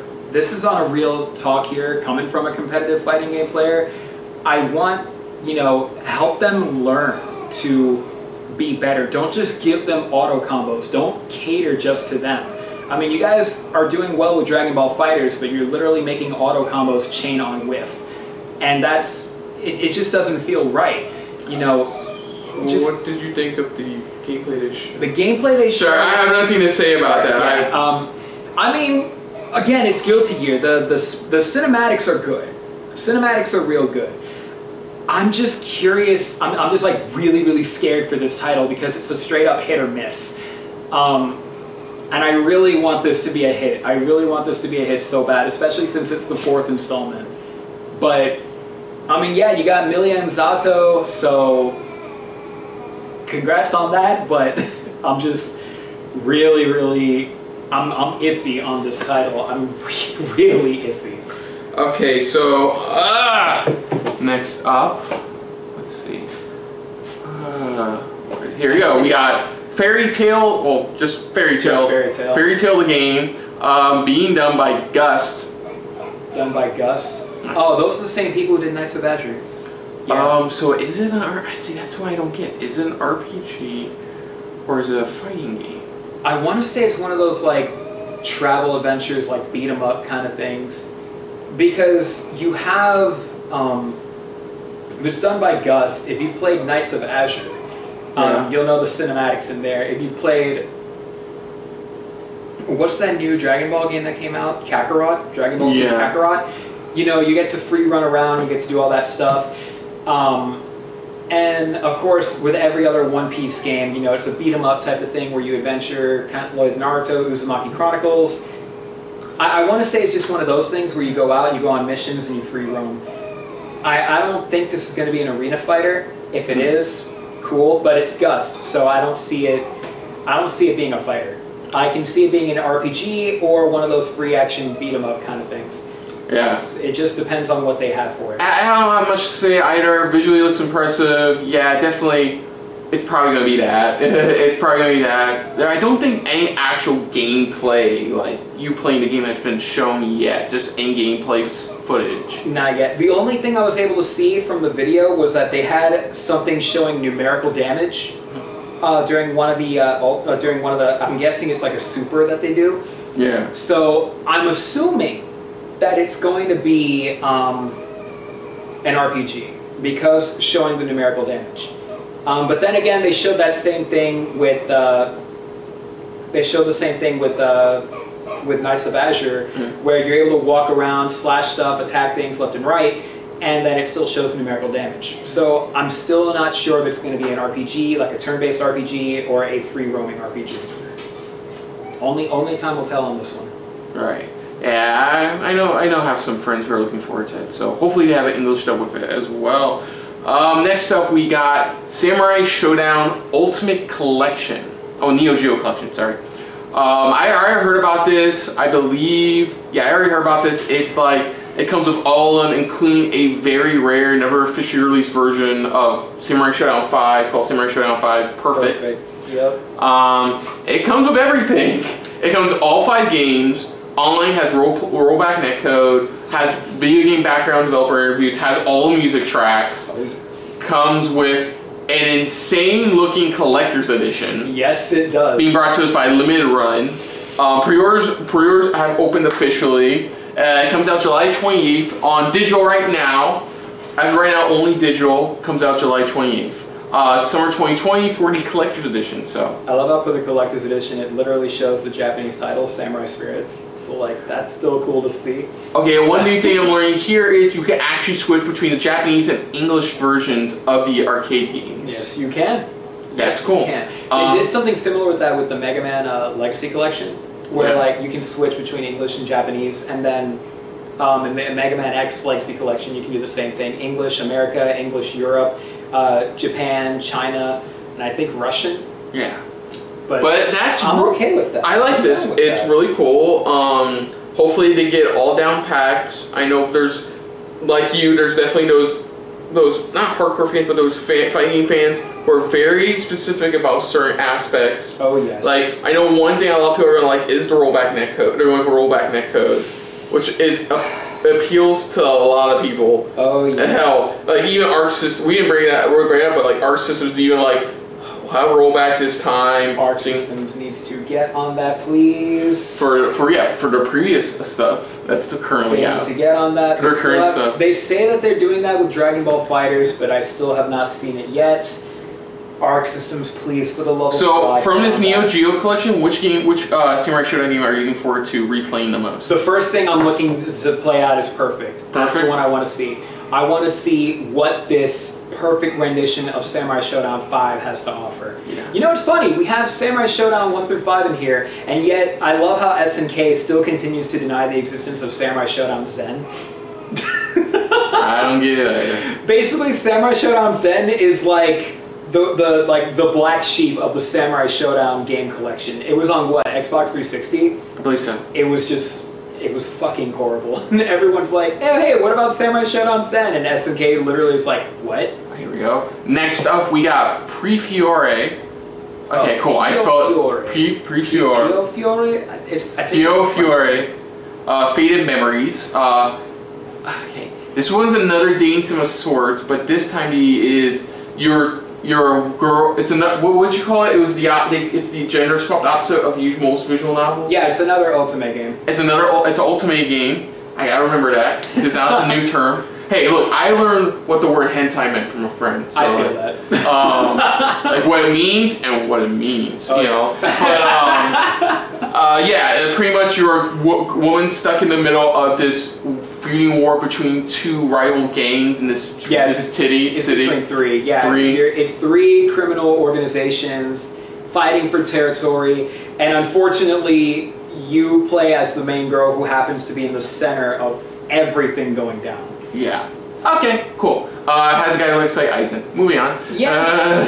Can we talk about that real quick, though? Why he looks like Eisen? Well, that too, but out of the corner of my eye, go back real quick.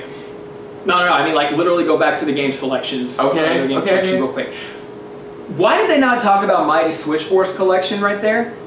I think it's one of the games that's going to be featured in the showcase and developer showcases. I hope they bring it to not just Switch, but like what they did with Azure Striker Gunvolt and put it on the PS4 as well, because I've been dying to play Mighty Switch Force. Unfortunately, I was never able to get it on my 3DS, and of course if you wanted the HD edition, or as they call it, Hyperdrive edition, you had to have it on Wii U. So next up is Neptunia Virtual Stars, coming to PS4. Oh, it is a hack and slash in 2021.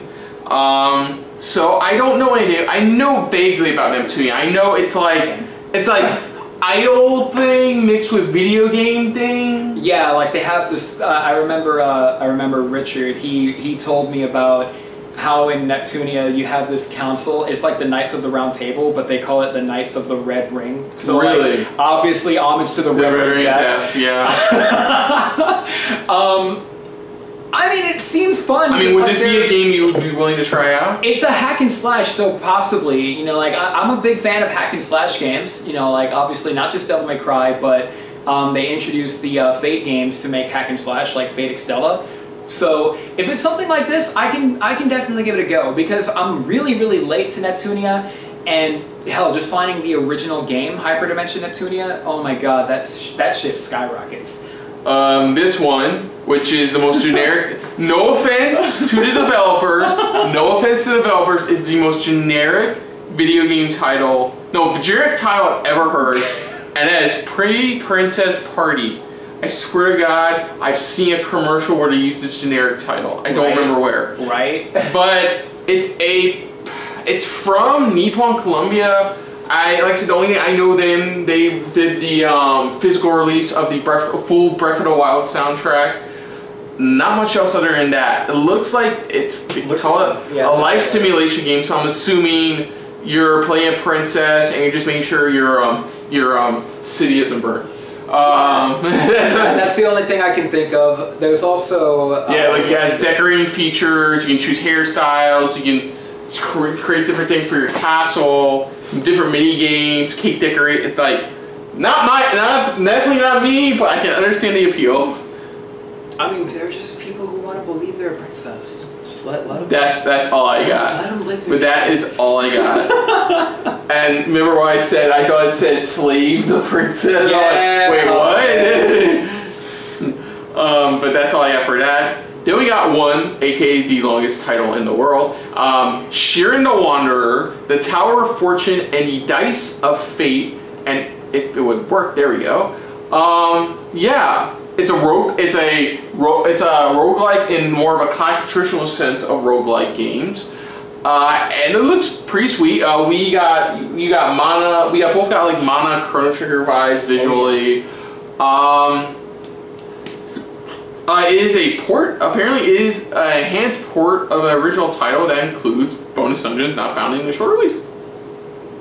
Yeah, it's kind of like it's kind of like what they did with Chrono Trigger, and then they redid it for the DS, where they put more features in that. So. Yeah, it's more of a tactical style, more tactical style RPG. I just don't remember what game I'm thinking of when it comes to this one.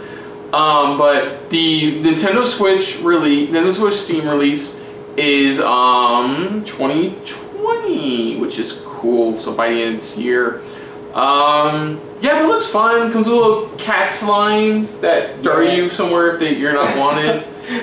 Visually impressive, but I don't know. Anything else? I don't have much to say about it. It's still, you can even tell by the screenshots as well. It gave me those old school Zelda games, like a Link to the Past kind of thing. Like the way how you can move kind of reminded me of Link to the Past. So if you're a big fan of one of those like over the top, like, you know, I guess it's like top view kind of adventures like that, then it looks like it's going to be real good for you. Me personally, I'm probably going to get it just because it reminds me of Chrono Trigger, and I miss Chrono Trigger like so much. Yeah. So we got Sizzle Reel Montage. The only notable, there was notable ones. I didn't write them down because you were going a mile a minute and I had to pay attention. I know one thing you were psyched with is they confirmed Trails of Cold Steel 3 is, I believe, it's on this list and it's coming to Switch. Well, I mean, it already is on Switch. That's what. It's coming to the US on Switch June 30th, according to this.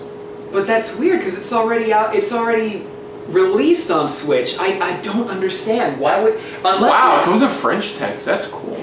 I'm guessing this is like the definitive edition because they already have one for the Switch. It's called the Extracurricular Edition, which comes with like pre-order bonuses and stuff like that. Oh, it does include an interactive interaction kind of previously on for new players of the game. Yeah. Okay, cool. Oh, that's why. So it gives you a recap of everything that went down in the first two games. Okay, makes sense. Do you remember anything else from the Sizzle Reel Montage? There was a lot they showed. I don't know. They did show Shantae and the Seven Sirens. Shantae. That's already out. I know it's kind of good reviews. I've only played one game in this series, and that was the Shantae and the Pirate's Curse on the 3DS. Yes. That was fun. I did enjoy my time with it. Visually impressive. All games are visually impressive, to be honest. This game has been going as far back as Game Boy Color. For what, Shantae? Yeah, Game Boy Color is where it started. Yeah. So like, great stuff from Way Forward to be shown here. I mean, I hope you guys enjoyed our reaction to whatever they showed. Like I said, there was so much they showed. So much. There's so much they showed that I couldn't keep up. Here, let me see if I can find a stream where they're talking, or there's new game plus Expo showcase. Nope. Showcase. Nope. There we go. Showcase. Okay, cool. Damn, it's already up. So we can look through Sizzle Reel Montage. We don't have to leave you leave you fine fans. sorry. It's been a long morning. It's all good. No, I feel you. Like I said, I would have been here earlier, but no, don't apologize for that. Oh no, I'm just saying, someone like bumped into me like while on the road. She literally admitted, "Oh, I was yelling at my kids. I wasn't looking at the road." I'm like, that was the stupidest thing you could have ever like admitted. Okay, here we go. We're gonna look through his montage. Oh no, gotta mute it. Come on, mute. There we go. Okay, so let's see what we got. I know the first one was Shantae and the Seven Sirens. We already talked about that. Yeah, and then re-releasing Trails of Cold Steel 3 yet again. There you go, Shantae and the Seven Sirens. Yeah, that's pretty cool. The gameplay is still great to this day. My God, I need. Here goes Trails of Cold Steel 3. I guess the definitive version is coming June 30th to Switch. It's probably going to be with all the DLC, like all the post. And it said US. Stuff. Okay, Void. Okay, I'm not the right. Void Terrarium, as it has right there. Okay. I'm just calling it Void Terrarium. Like here it goes. Yeah, Void Trilum, Void Terrarium. Void Trilum. This is gonna be weird to write down, but it is basically a roguelike. Okay, let's watch the footage. Looks like an anime Terrarium. Okay, dots. Go on, dots. Yeah, it looks like a futuristic roguelike where you're fighting mutant cows. Huh. Not much to say about that. Giraffe and Anika looks like a 3D platformer where you play what are they called in Japan? Cat girls, fox girls, something. Volta X, which looks cool. It's looks like a robot, like a XCOM style robot creation simulator. It's 13 Sentinels Aegis Rim. Yes. This is the one it took me 50 minutes to figure out the name. This is Vanillaware's game. I remember they premiered this at Tokyo Game Show 2 years ago. Yeah. Oh my goodness. See, your phone agrees with me. It's weird because considering the previous Vanillaware games, this one's a bit Persona. Them trying to do their own Persona style game is what I got. The initial I got from it. Wait, okay, it's on the top, so look at you. There it goes. 13 cents. Okay, according to this, there's a free English voiceover patch available after launch. Nice. So it's right off the bat, it's coming in Japan, Japanese audio only. Oh, and it's done by Atlas. Forgot about that. Yes, Atlas, but it's Vanillaware. I know it's Vanillaware, so. No, it reminds me of, oh my god, what's Dragon's Crown. That was the fucking game I was thinking of. God damn it. Yes. What is it, Kaiju? Oh yeah, it's a mech game. Yeah. It's a mech game for Vanillaware. That's why. It's a Vanillaware. That looked good. Look at it.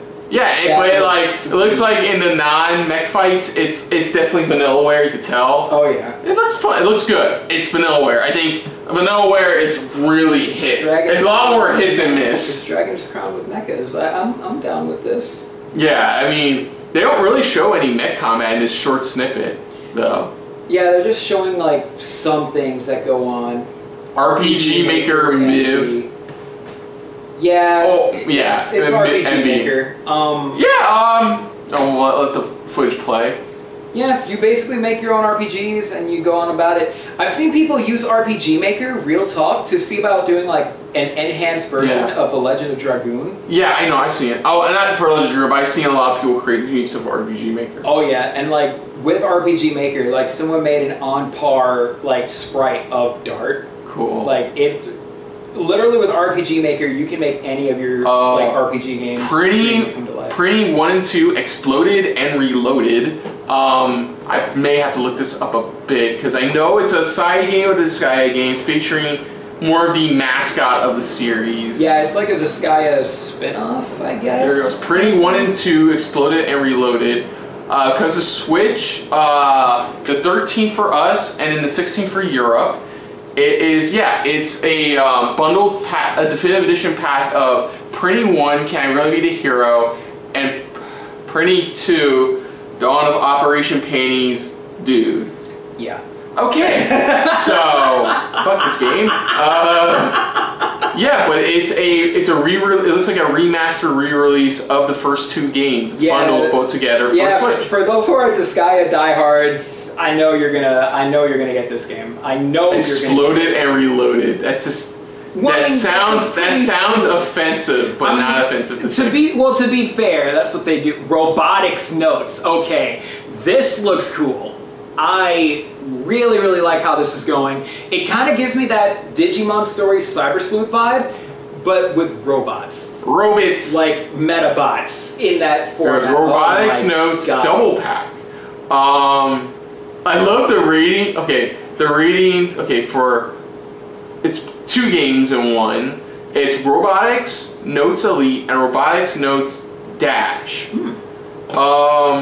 What is this game though? It's an adventure visual novel game. So yeah, look.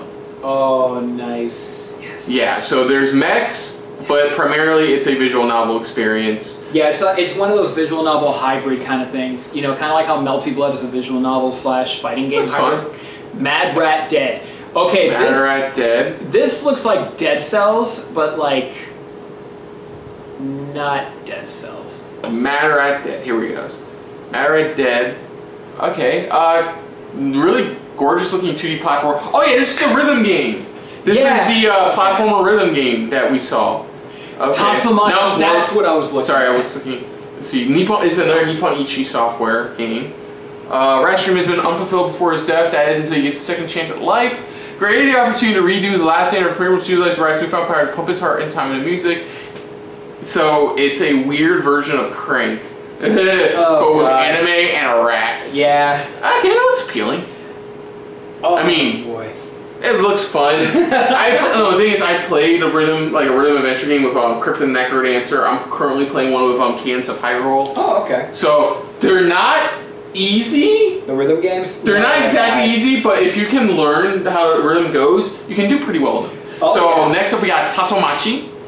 Tasomachi is looking really fun. I like how it's an open world thing. I love that feature. That looks really cool. It kind of reminds me, like, for those who have played Journey, Flower, kind of looks like that.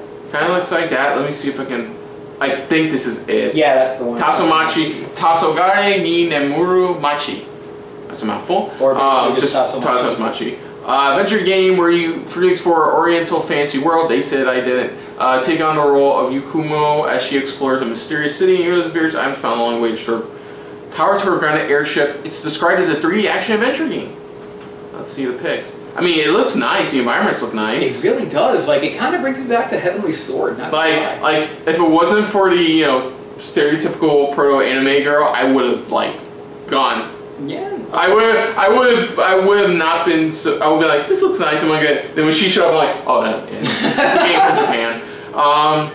Yeah, you're just exploring this world. Cool, neat. I'm down with that. Okay, so.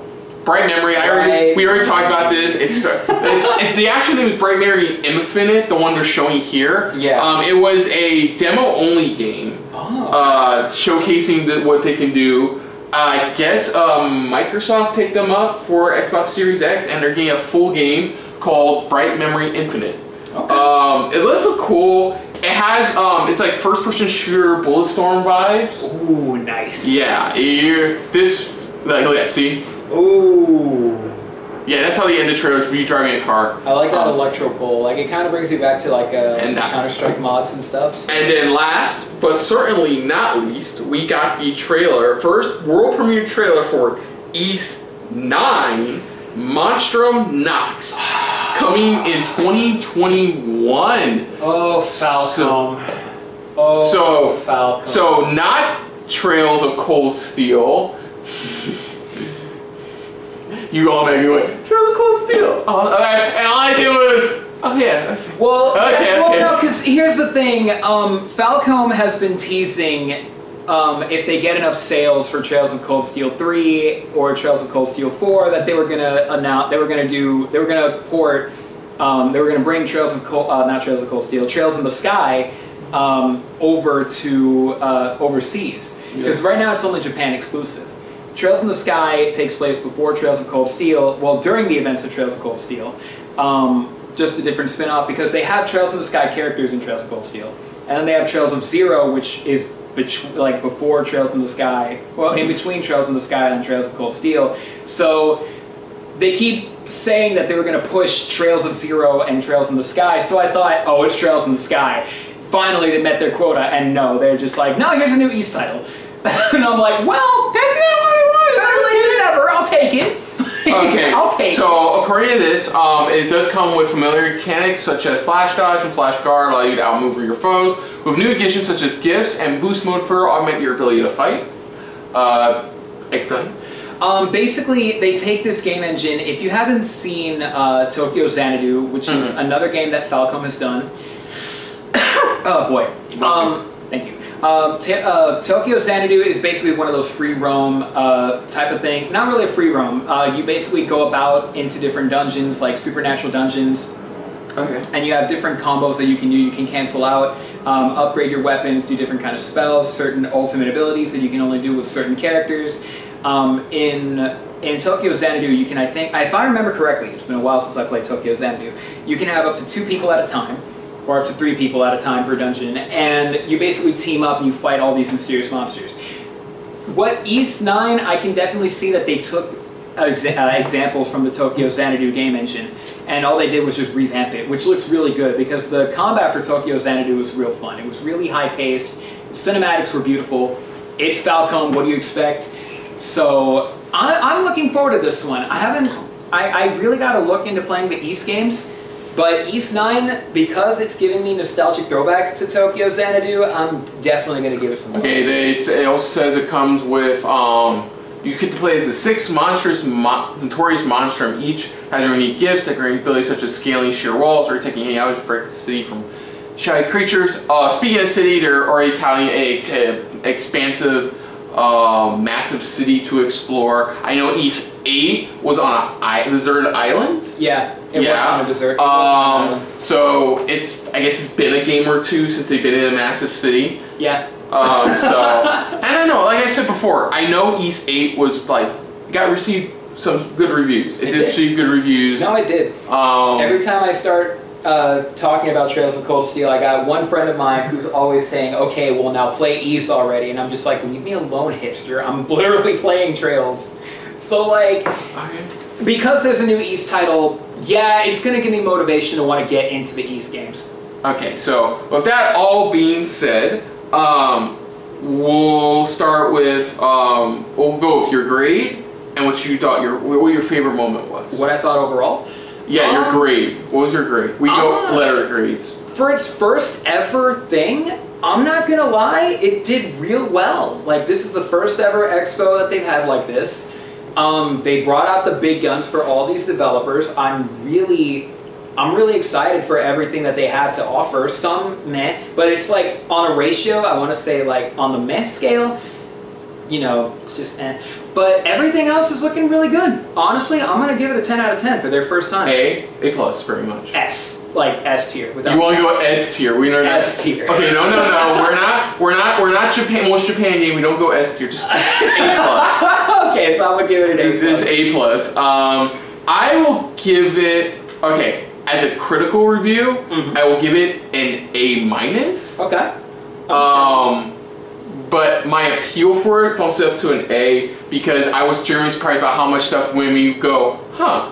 You know, not just that word, huh? You know, maybe go, okay, that looks interesting, or right? That looks cool, and there was stuff that you saw that too. There was stuff still genuinely surprised me, like the Samurai Shodown reveal, the Bloodstained stuff was really cool. I mean, there was some stuff that generally still surprised me overall. Definitely. I'm still seriously glad you're here because no, that's the reason my grades already were because you were here and you helped me better appreciate what they were showing. Oh yeah. Like if I had one critique, this was JRPG centric. If I had if I had one real nitpick, probably one less visual novel game. Yeah. There was like three. There was like three. It was like 2 to 3 here. This game was literally JRPGs featuring waifu. But I'm not gonna like that's just a nitpick. So like my personal review, like A minus mainly because like not all the games appealed to me, but because I was entertained by the event, I would give it an A.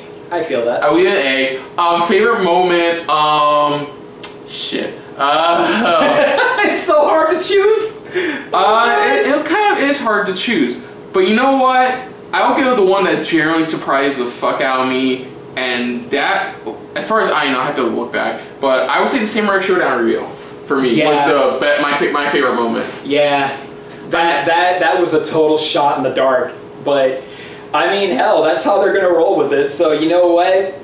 Congrats, SNK. Like you really got people into this. Yeah. So, and that was it for the new the NGPX. I never got to say my highlight. Oh wait, never mind. No, everyone saw my highlight. It was Cold Steel 4. Cold Steel 4. Yeah. Cold Steel 4's release date. Cold Steel 4 having a release date. So that was our reaction to the NGPX 2020 showcase.